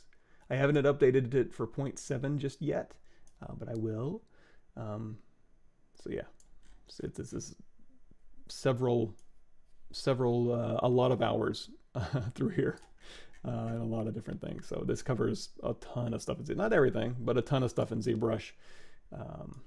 So if you're into that, go for it. If not, then the What's New series is probably a good enough bet, or just Google. Yes, alt trick. The alt with the knife brush is awesome. I use that all the time now. Yeah, you're here, man. You made it to the show. What will Bevel brush do on an organic surface? Well, we have our Chihuahua. Did I ever? Oh yeah, I did go through here. So basically, those bumps on the back were me just dragging an alpha and creating the bumps on the back. There's actually hard surface stuff too. So again, I usually, take my standard brush and pop these off. If you click the comma key and go into your alpha menu, ZBrush comes with some hard surface stuff in here, so you can kind of dive through. Of course, we already know how to make our own alphas. We went over that earlier. So you can go through here and you can grab one of these here, and then you can just kind of pull through your mesh. If you want to also, some things what I'll do is alpha, modify, and then we'll turn on blur. There we go. So we'll just blur the heck out of it. And that way, get a nice soft fall off. And again, remember, adjust last. Go through there and punch in exactly what you're looking for. Cool. Feature called Preserve Edge. Thank you, pre-drag. Also used for polishing. And in fact, there's I don't use this a ton, but some people do. Clay polish. You can mess around with those settings and when we're talking about hPolish stuff. Could this polishing techniques be used in scan model cleanup? Sure. I do have some scan model cleanup in here. This one, photogrammetry basics. Also, there's photogrammetry basics kind of setting this up. However, in ZBrush 2020, what's new in here, we actually used that to show off the new Xtractor drag dot and drag rack. And I actually used this recently for a Ninja Turtle scan data. I guess I can load that up. Let me kill this real quick and we'll restart ZBrush. Oh, thank you. Oh, lifesaver. So, for example, let me load this up. Oh, I guess I can show you. So, this is the Xtractor brush cleanup here. Wait for it. There we go. So if you ever have scan data and is missing data and you have data that you can kind of copy paste from your model, you can use the Xtractor brush and Xtractor drag dot. The reason I bring that up is semi-recently, let me see. Ooh, I don't know if I have an exact. Turn up Michelangelo. Let me see. Human painted. Let's see if I have a version that's. And this might shock some of you. Let me see. Does he have? No, he's all. That's all deleted. Sorry. Let me go one back. Oh, and it's not remembering my folders. That's a 2021.7 bug. Let me copy paste it. Sorry. Streaming, aluminum PQR S. I know my ABCs. Copy. 8, 7 skin detail. Okay, I think this is it.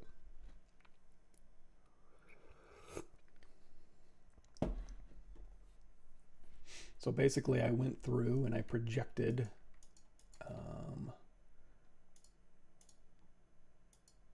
body detail, and I did it required quite a bit of cleanup here, but if I go in here to texture, just to kind of show you what I'm talking about, what am I talking about? Texture on. I'm going to transfer this texture to, let's go again, let's go here into Skin Shader 4, and we're going to go in here to, what are we doing? Align cursor to surface, material, modifiers, Skin Shader diffuse, there we go, sorry. Okay, so we've got this, and it's basically a texture map. I'm going to transfer this texture map to the Polypaint here. So we're going to say Polypaint from texture. MRGB mode needs to be turned on. Ta-da! So now, if I needed to get rid of, you know, some of this, we have the body in here. So here's basically, again, this hasn't been cleaned up. There's a couple steps after this, but you know, here's all the. If we turn off the Polypaint here, you can see it's basically transferred. Oh, actually it hasn't transferred it yet. Sorry. Anyway, I'll show you. There's transferring the details from the texture and the original model to this. In fact, let's go over here to the layers. I think that's, okay, yeah, skin details. We'll turn this on. We'll hit bake all. There we go. So now if we turn our Polypaint back on, and again, skin shader, there we go. So now we have our skin details matching our Polypaint, which was taken from scan data basically.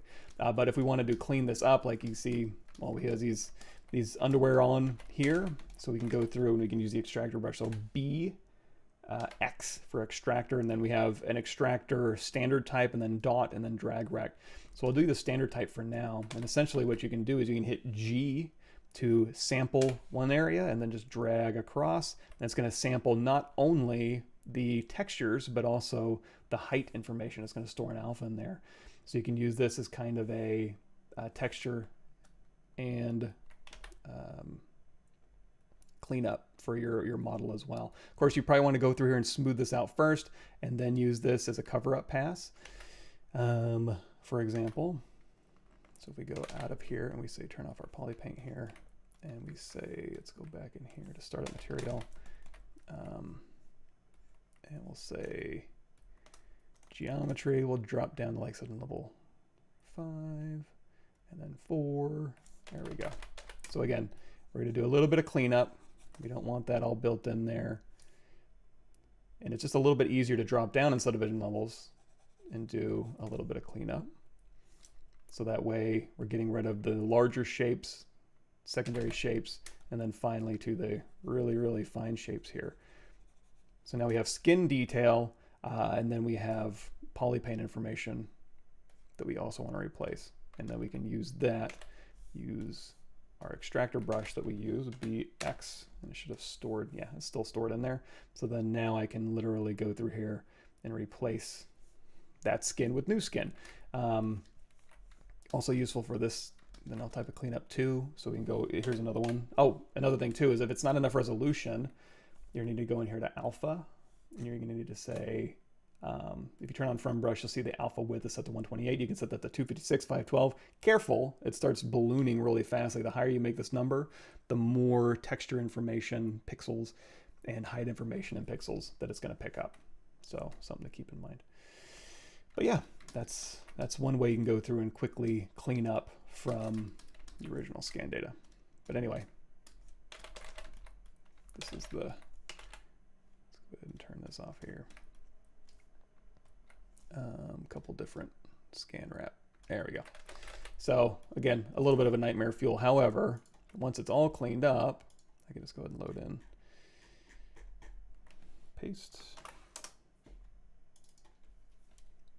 And I haven't gone through and done the Ninja Turtle part yet, but wait for it. There we go. So now, again, human textures, so he's not green just yet, but he has been cleaned up. All his nubbins are deleted. Here's all his nails are cleaned up. Any stuff that was kind of a little iffy has been, cleaned up. So now he's just a weird, fleshy Ninja Turtle thing.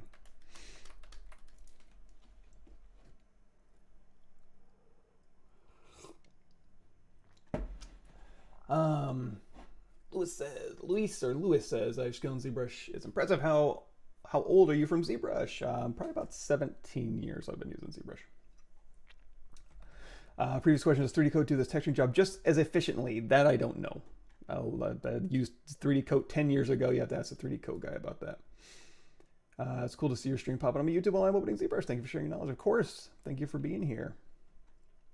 Art search and learning is free for the rest of the year. Excellent. Good to know. Cool. So there's a whole ZBrush series for you right on there. When you do hard surface, do you get ideas from other sci-fi projects for other mechanical engineering in the real world? Absolutely. What we went over in the very beginning, and in fact, if you go to, oops. So for that bison, for example, I used Alexander's stuff as just to kind of have in the back of my brain to be like, yeah, these are cool ideas, can I use some of this? And obviously mine was a little more 1950s language. So what I ended up, I didn't really use this, but just kind of keeping this in the back of my mind. Let me see.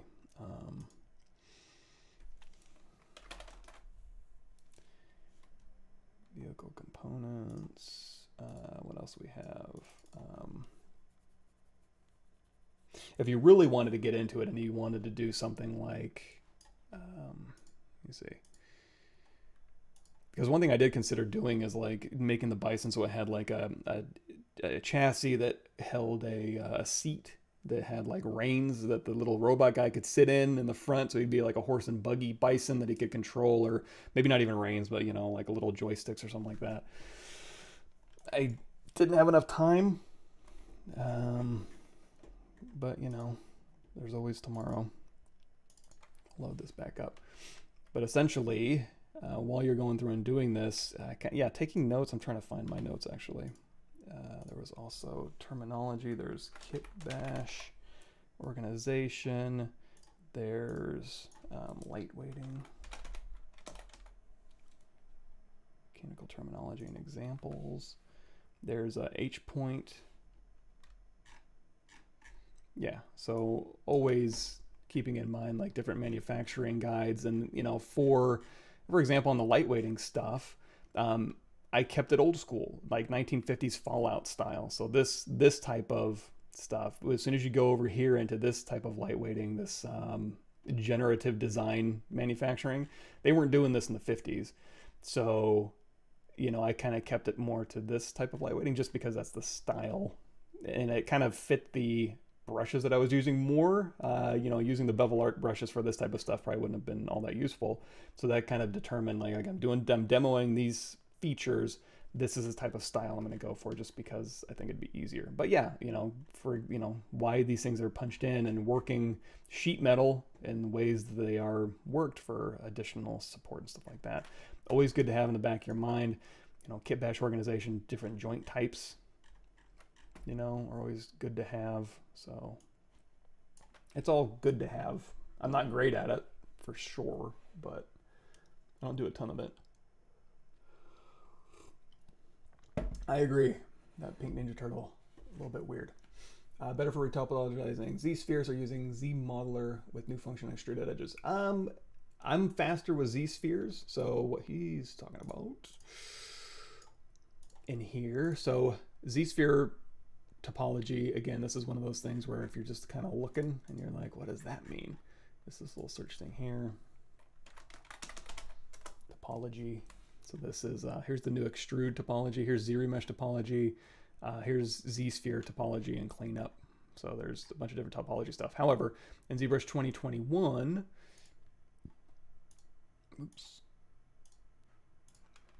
there was, and 2021 is a huge playlist, so I apologize in advance, but intro to ZBrush 2021. No, not demos. 2021, what's new? Here's the whole playlist in here. And if you do a search here, Control F for topology, there's an example. That's just a demo. But if you keep going down, here's ZModeler Edge Extrude Retopology Techniques, Dynamic Climb. Probably this one's what the best one to go to. So I'll link you. Goodness gracious, come on.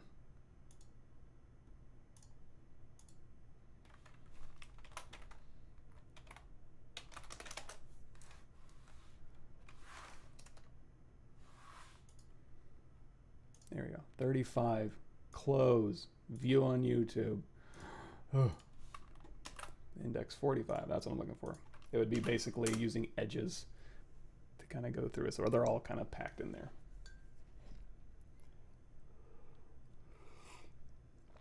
How did you do that scan? Basically a 1024 scan model wrapped to my ZBrush Ninja Turtle. Fairly straightforward. In fact, let me see if I can find his page here. I'll show you. This guy has all sorts of tutorials on that. There we go, James. Yoing. You want to know how? Basically, this one is a nice overview of how you can do it. Really straightforward.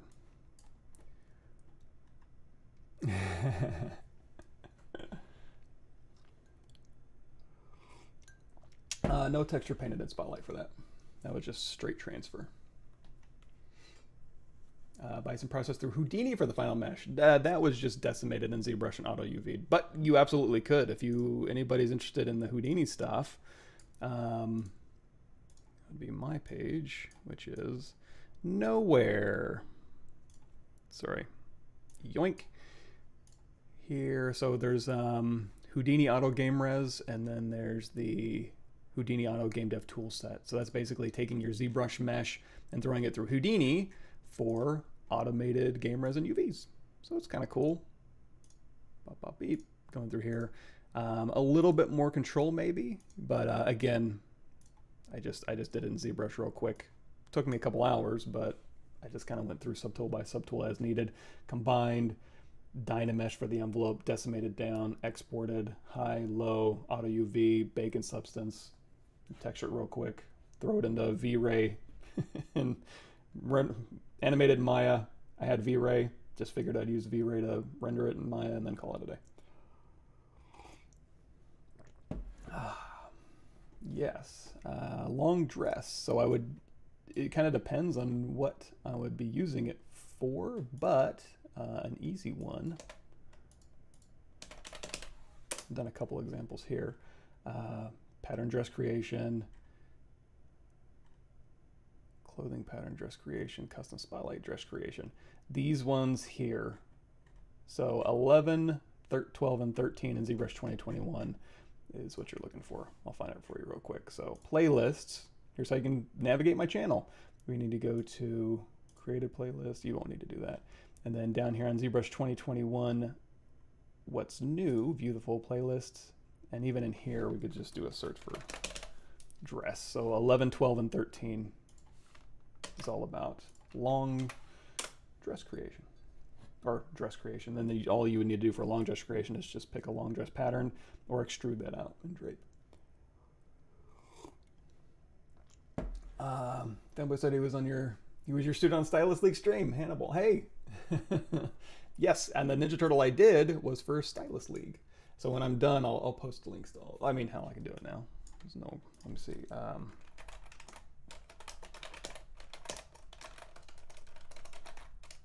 Sorry, I got hot coffee on me.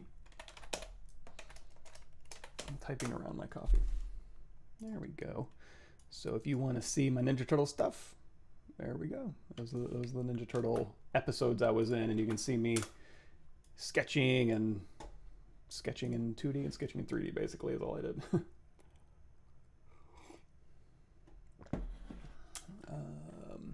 Greetings from Round Rock. That's like, well, I'm in South Austin, so that's quite a ways away from me now, but I used to live in Round Rock.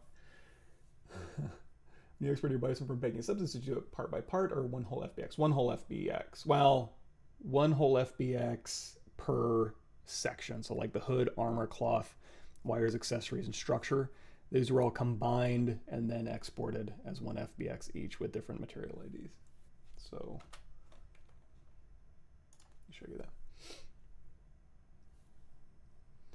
Explain the stager a bit more. I don't think I'm using it correctly. Yeah, so that would be, and I can use this as a stager demo. Let me go ahead and open. There you go.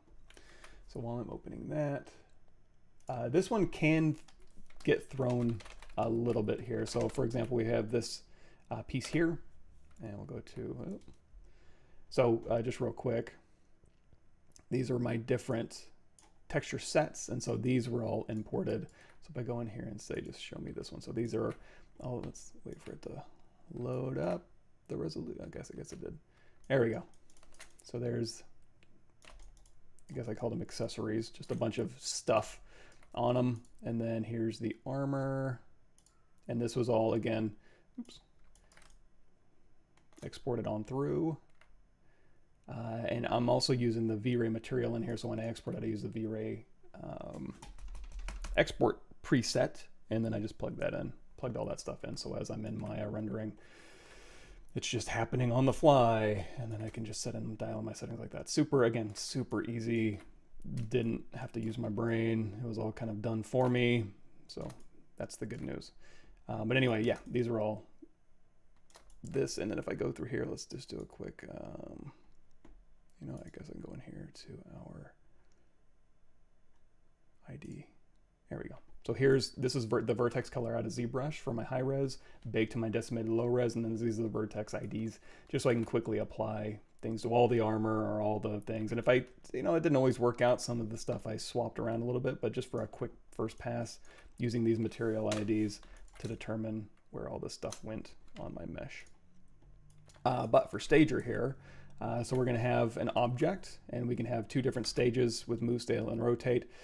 So the biggest thing is, I mean, it can work with any geometry, Dynamesh, subdivision geometry, all that stuff. And in fact, if you want a little bit of a cleaner walkthrough, I suppose, it's still in that exact same ZBrush 2021 what's new. However, it's all the way at the very bottom here.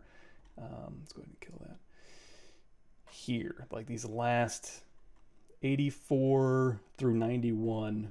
So this is basically where all the new stuff starts, and you can see in this playlist over here, stager is on 87. Video 87. So you can get, that'll just have maybe some more stuff in it. Anyway, so geometry, stager, and we have home stage and target stage and switch stage. So home stage, we can say that's our home stage. Our target stage is gonna be where we want this thing.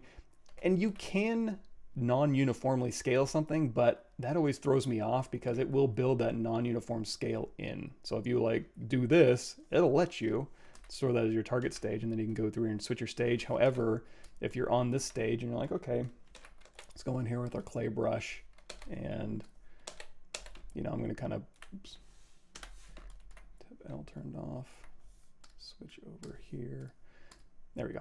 Now I can see. So one more thing too, you know, so you can go through here and you can punch in a hole with clay brush, and then again, just use that adjust last, use it all the time now. Or let's do this, standard brush, switch to drag rect alpha 06. So we can go through here and we can say, you know, drag this in, focal shift down to -100. So we say put in, let's hold down Alt, we'll put in a small one here, we'll put in a large one here, Control Shift 1 is interpolate.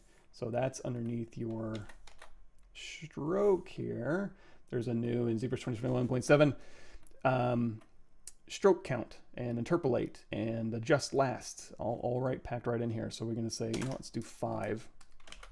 So now if I do again a small and then a large, and then we interpolate between them, it'll interpolate them. Now you're going to see there's that closed and open circle. Closed circle is just going to do it based on the middle. So these are all spaced out, but as it gets larger, they're going to be packed closer together. You can tell it open circle, and that, oops, let's do small and do large. Open circle interpolate will go through and space them evenly out.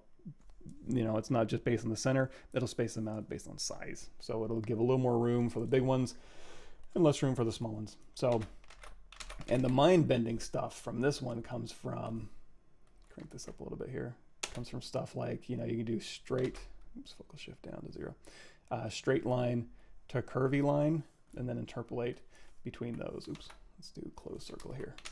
So straight line, curvy line, interpolate, and it'll interpolate like an anamorph between them. So, of course, you can also do that. This is one thing, it froze when I was demoing this, but you can, you know, BI brush insert, industrial parts, hit M. So we can do, delete lower, we can do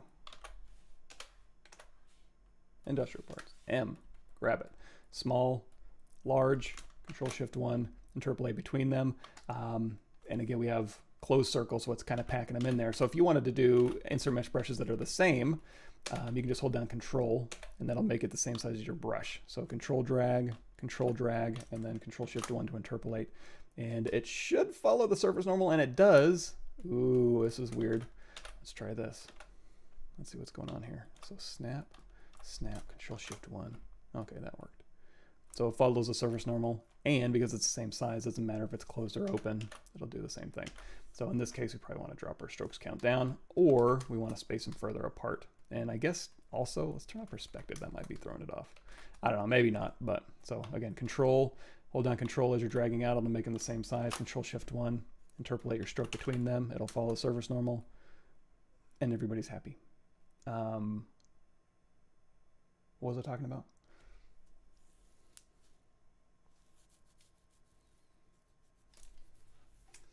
I think I forgot what I was talking about.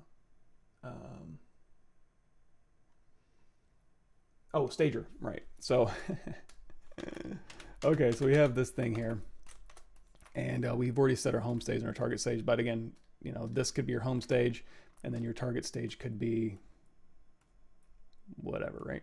And then you can switch between them, so switch stage, and then again, just like anything in ZBrush we talked about earlier, hold down Control-Alt, switch stage. We'll just store that to Control-Alt-2, I suppose. And then now we can just use a hotkey to switch between those. So now while we're in the target stage, we can go through here and we can do BBF, sorry, bevel flat. And we can say, okay, on this stage, I'm going to go through here and we're going to bevel this off. And then I'm going to go back to my home stage and I'm going to do a BBA for bevel arc. And I'm going to, you know, go across here and we'll just do a, again, bevel brushes, use a nice big brush, just gets it done faster. We'll bevel arc. So we can make changes in this direction, and in fact, because it's easier, I can say X symmetry, tap X to turn that on, to go into local sim. So we have local symmetry across the local axis of this object. Sometimes you'll have a little bit of an error. If you start in the middle, you'll see it kind of does this. So I tend to kind of bring it out from the middle, and that'll give me a little bit of a better result. Your mileage may vary on that one. So now we're working across symmetry in this one, but then when we swap it over to where it's going to go, it'll carry those changes over and put it in there. Now you may be asking, can't we just have an instance where you can work on on its own working plane for that object like in Modo? No, you can't, unfortunately. You can use, I won't demo this, but I'll give you another option. It's not the answer you're looking for, but it is another thing you can use. Gosh, was it in this one? Was it in 2021? Nanomesh, yeah, it was. Nanomesh axis symmetry sculpting. So I prefer the technique in video 52. You can use this to sculpt across an axis in one area and then have an instance of it update on the fly in another. So check that video out if that's interesting to you. But that's the basics of Stager. You can throw it off though. You can, in the target stage, I think, if you throw off the bounding box and then throw it back. No, that worked. What was I doing? Or I did something weird. I was like working on my target stage. No, that worked. Oh, if you're in your target stage and you turn it off and you do something and then you turn it back on and then you send it home. No, that worked too. You can get in a bad state for sure, but it's working on my machine right now.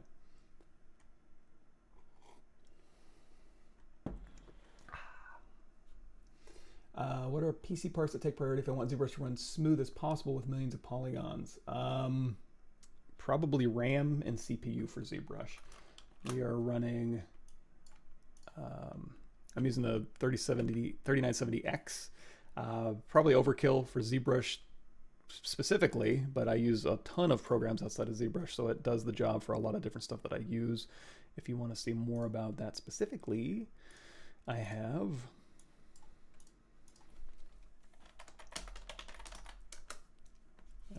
here's my updated workstation here. So if you go down to the description of this video, you'll see exactly what I'm using. Did a Black Panther sculpt to make him into Star-Lord. I need to build the mask with the new update. Is it easier just to take the primitives and cut and paste using Stager plugin?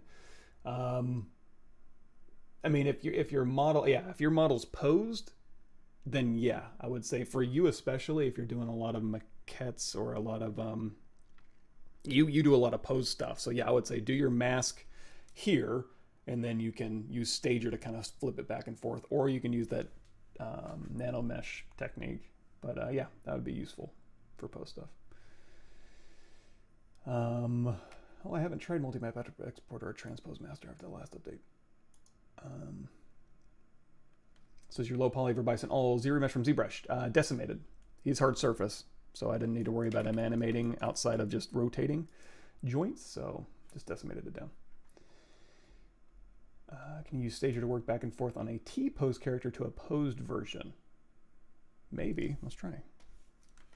When in doubt, give it a shot. So I'm going to go into my comma key. We'll go into Tool, and I like working on the doggy. So we've got a dog here.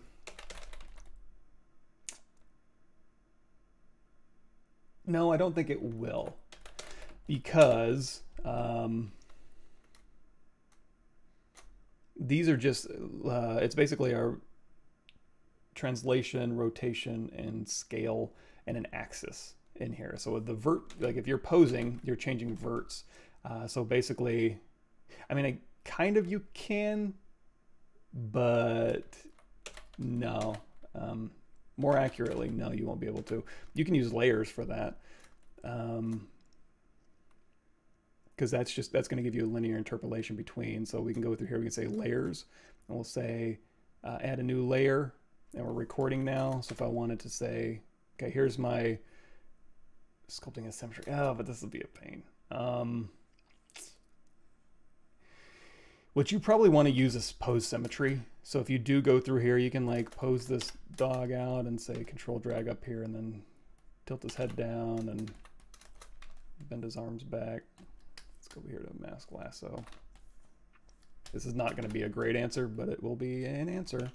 So we're posing, sorry, broken leg. And then if we turn this layer off, you can see it'll again linear. It's taking these verts and just moving them from one position to another. Just a linear interpolation between the two. However, if I go through here and I start sculpting, and then I turn this on, it will maintain that sculpt and move the verts because it's going to be additive. So you can add you can add more and more and more layers, and it will.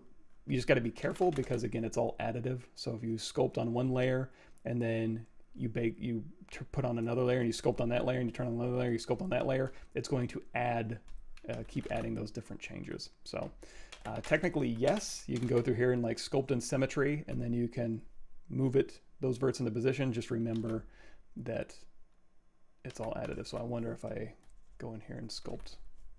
Sorry, this is just gonna be an ugly idea. It'll kind of work, but essentially let's pose this into place here. So let's go through here and we'll really pose this out. Here, yoink, and oops, turn off X symmetry. So now we have a symmetrical model, but now he's all posed out, and we want to sculpt in Symmetry. So we'll say Bevel. That's where you can go in here to transform, and there's activate symmetry in the X, and then just turn on use Poseable symmetry. It'll find symmetry, and then now you can go through here and you can sculpt Poseable across the X-axis there.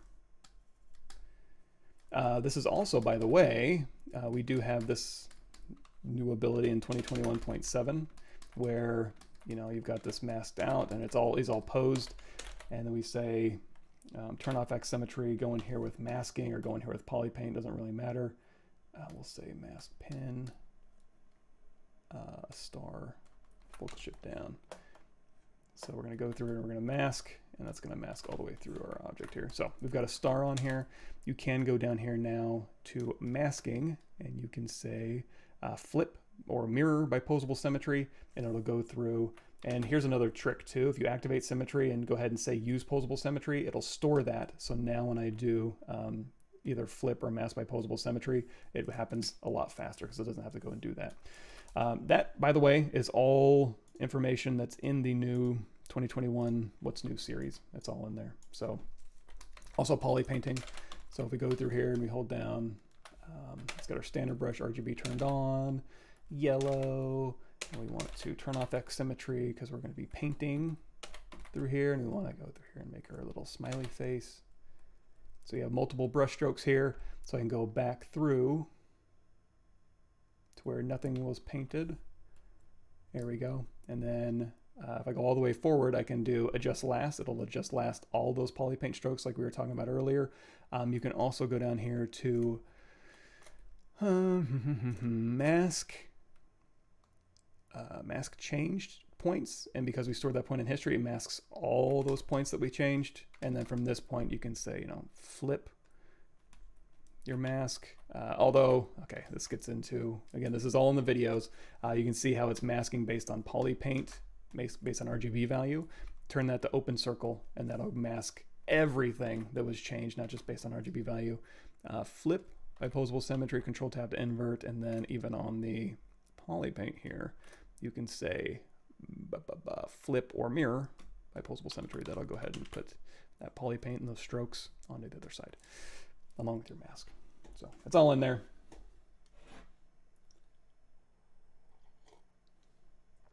Yeah, it does make some extra.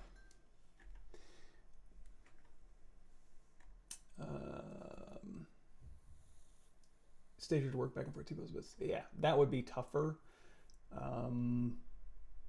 Poseable symmetry might be your best bet. Process series of videos, man, outreach, awesome stuff. Yeah, I would love to do more instructional videos, but I'm back to my real job today, so why not? Machine specs, yeah, I linked that just a second ago, so you get them all there. Third stage, it's home, target, and switch. So you have a home stage, you have a target stage, and the switch between them. That's the third button. Actually playing some games. If yes, what's your favorite? The last favorite game I played was Fallout 3. So that might tell you how much game playing I do lately. I was into Warcraft for a bit, Fallout 3. Yeah, it's been a while. How low do you decimate average? For what I was doing for the Buffalo, get it. I would get it down as long as it's not destroying. Basically what I'm looking at is a silhouette. If it's giving me the silhouette I want, that's what I decimate down to. I wasn't overly concerned. I needed to make it performant so I could get it into Maya and animate, but I wasn't concerned about like, oh, I need to get it to run an engine at 60 frames a second. I didn't care about that. So basically, as long as I was getting the silhouette I needed, that's what I decimated down to. But as low as possible, ideally. Group sloops, yeah, cool. Glad you like that, Scott. If you had to create clothing, wanted to set fabric type in sculpt as opposed to texture, how would you approach it? In ZBrush, that's going to be underneath dynamics. So fabric type is kind of a firmness. So the lower the firmness, the more silky it is. The higher the firmness, the more leathery it is. And everything in between. Denim is probably a little firmer. Cotton's a little silkier. On top of that, if we're talking about, let's go in here. I like this dog, so we're going to keep it. Not terrain. We want to do a plain 3D here. And this is all in the 2021 What's New playlist, by the way. If you're brand new to ZBrush and you're like, what? Say what? And I already know. Let's do this. Delete here. Dog. Hold down. Shift to smooth. Turn on that. Delete lower. There we go. So now, let's turn on Sculptures Pro. We have a plane here. I'm going to scale this plane down, like so. I'm going to go in here and we're going to say keep gravity on, gravity strength way down, collision volume turned on, inflate down to maybe not 0, but lower than 1. Run the simulation, and then I'll go ahead and simulate this cloth on the object, like so. Now, again, firmness way down will give you it'll allow those relationships between those verts to simulate based on the cloth algorithm to give you a very silky result. If we crank this up to 5, it'll give you a very leathery result. So that's a type of cloth type, right? So that's step 1. Now, as far as like what the cloth is made out of, there's a couple different methods you could use for that. You can go down here to turn on dynamic. Let's do smooth down to 0. Go in here to Micropoly. You can choose a knit. So here's knit. BCK for cloth hook. You go through here and you can move this knit around, and this is a micropoly that you can convert to real geometry later, or you can go down here to, let's go ahead and we'll turn dynamic on, smooth subdiv. We do smooth subdiv up to 2 and then turn micropoly on with a type of hitch to here, weave here. There we go. So now you get, but this is all real geometry if you were to convert it. Right now it's not, it's just an instance, but it will convert to real geometry if you want to. So that might be not the best result or what you're looking for. You can go in here to surface, noise. And again, if I'm gonna do this on a texture and I'm gonna be texturing this, then I'm just gonna do it in the texture. I'm not gonna do it in ZBrush. But if it's for a 3D print and you have to do it in ZBrush, you can go in here and you can just load up. I'm not even sure if I have any tileable cloth alphas. Oh, maybe I do. Cloth. I got some tileable cloth alphas. So there's a knit pattern that's tileable. So I can go through here and I can say mix basic noise down to 0, and then alpha scale, crank this down, and the strength like so. And we'll say this is set to UV. So now I can add a cloth type just by determining what type of alpha it is. So now we have a displacement map for that.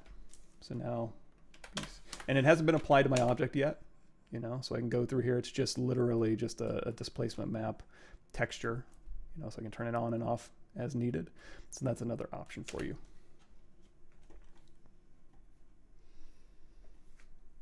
I'm gonna change my, oh, you know what? I forgot to change the title. I hope it shows Michael Pavlovich Workshop. And change it to Michael Pavlovich Sloops. For an angular object, you use crease or edge loop near the crease side. Let's say you're going to export the object to another engine, Maya, etc. I like to use the creasing method in Maya. So basically, I would export my low res and then use creases in Maya. I would crease by normal angle, and then use the creasing tool to kind of go through and subdivide my geometry, because Maya has, just like ZBrush, dynamic subdivisions, and then it has component creasing. So as opposed to building in a ton of edge loops, I'll just use Creasing in Maya specifically. If I'm going to another program where that's not available, then yeah, build in your edge loops, export it. Or dynamic apply if you've got it built in. So like if you've got a Q grid on a really simple object, like initialize Q cube here. And for example, if we have like skin shader 4 dynamic turned on, here smooth, but let's say we want to do Q grid coverage down. So we have like a beveled corner, or if we don't want bevels, we want chamfers. Here's a rounded corner. So this is not real. So if you export it now, it would just export this cube. If you want it real, let's take smooth sub down to 0, maybe 1. So if we want this to be real geometry we put into another program, then in this case, I would just hit apply. So now you would see that would be the geometry I'd export. However, if you're doing something like, let's see, here, Q mesh, here, Q mesh, and then we want to do a, let's say, bridge, 2 poly, connected poly, circle, curvature of 100, resolution 8, line to normal, triangle sides. Go through here, and then, oops, connected poly, circle, yes, bridge connected polys. There we go, sorry. Group by normals, and then crease PG, crease level of 3, smooth subdiv of 4, Q grid off. So now we have, like, this is the result I want. But if I export this, this is what I'm exporting. I would just export this. And then again, in Maya, crease by normal angles and then crease. And then that's a result I would get in Maya, for example. Or if you don't feel like doing that, that's when you just hit apply. And then this is what you export to hold your edges and get you exactly what you're looking for. Not my favorite thing to do. Merge subtools and Z-wrap the whole bison accessories and bison armor. Does every subtool have its own UV tile? If so, isn't that difficult to manage in Substance? No, not really. Oh, I guess I have 2 versions open. That doesn't help.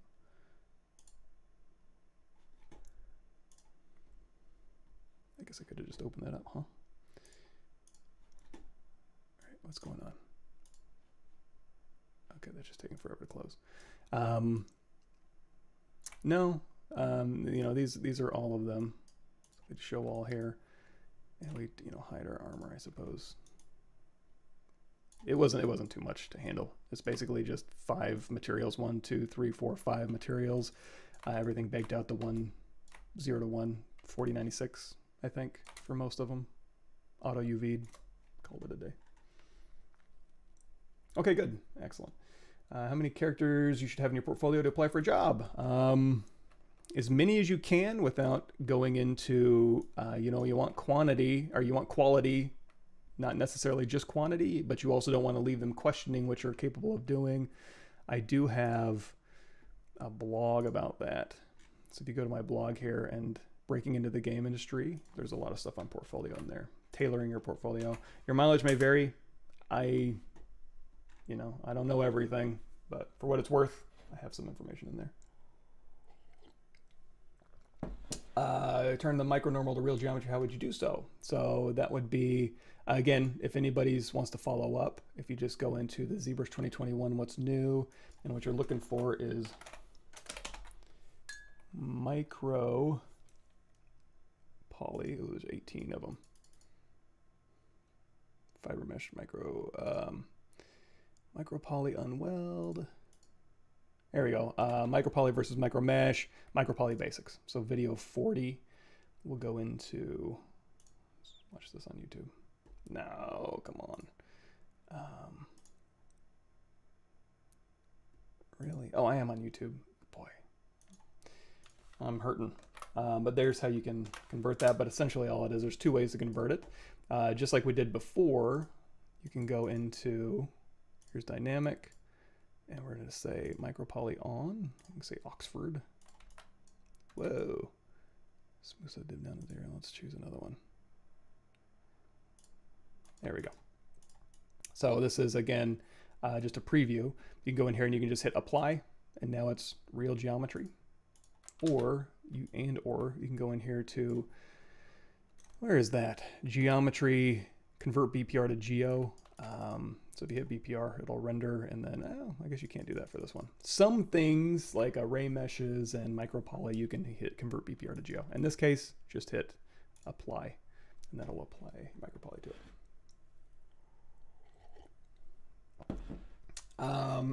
The order of learning from your videos, well, chronological order.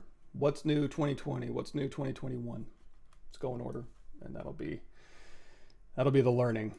And ArtStation and YouTube is the exact same thing. Whatever's easier for your eyeballs to look at. If you don't mind going through here and saying, oh, ZBrush 2018, what's new? You can do that. Or if you're YouTube savvy, which a lot of people aren't, you can go in here to playlists, and you can dig around for, you know, I would say basically you're going to want to start with Intro to ZBrush, new and updated, and then from there go to ZBrush 4R8, what's new, ZBrush 2019, 2020, 2021, what's new. And that'll get you all caught up. Now, the order in which you watch a ZBrush video is kind of dependent on, for me anyways, what I'm making. So, you know, if you're picking something to make, going through all the new stuff, 99% of it may be irrelevant to what you're trying to make. So, but if you're just trying to learn ZBrush tools and techniques, that's fine. If you do want something more ordered, like was mentioned before, ArtStation learning is free. So if you go down here to this guy here, there's an entire series right here, 16 hours, goes all the way to 2019. So you're not going to get everything out of it, but this is blocking out and accessories and organic hard surface. Just me basically making this little basketball player guy using a bunch of different techniques in ZBrush from start to finish.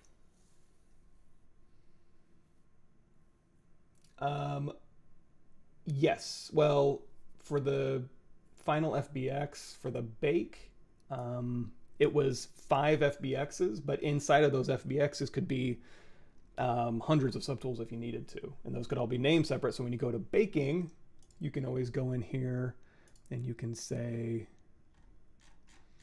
what am I looking for here? Texture set settings. When you go in here to bake your mesh maps, you can set your baking to match by mesh name. So if you want, I mean, I'm trying to remember when the last time I did something like this was. Oh, you know what? The video we brought up earlier is the exact same. This is what I did for exact same process in the Sci-Fi's Weapon series. Go in here and look at decimating, Maya UV and export, painter, bake, and base mats.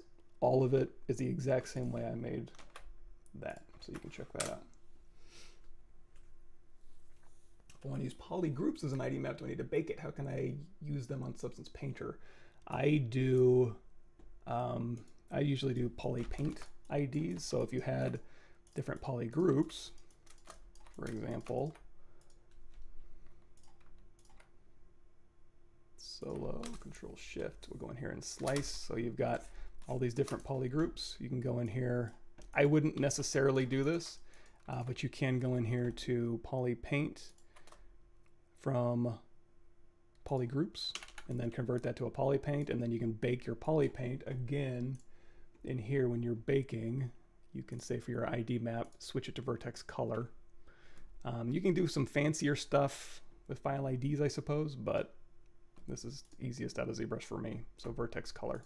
So you can do that. However, I don't like doing that because these colors may end up very close to each other. That's when I go in here to my simple color swatches.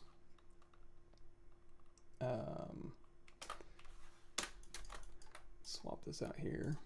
So I'll have this loaded up over here on the side, and I'll go back, I'll say go out of edit mode, go back to my dog. These are the different polygroups I want. So these are mathematically separated. So C to sample, fill, C to sample, fill, C to sample, fill, and then C to sample, fill. So now I know they're separate. Where that is I guess I can, let me see if I can find it for you. This is swatch.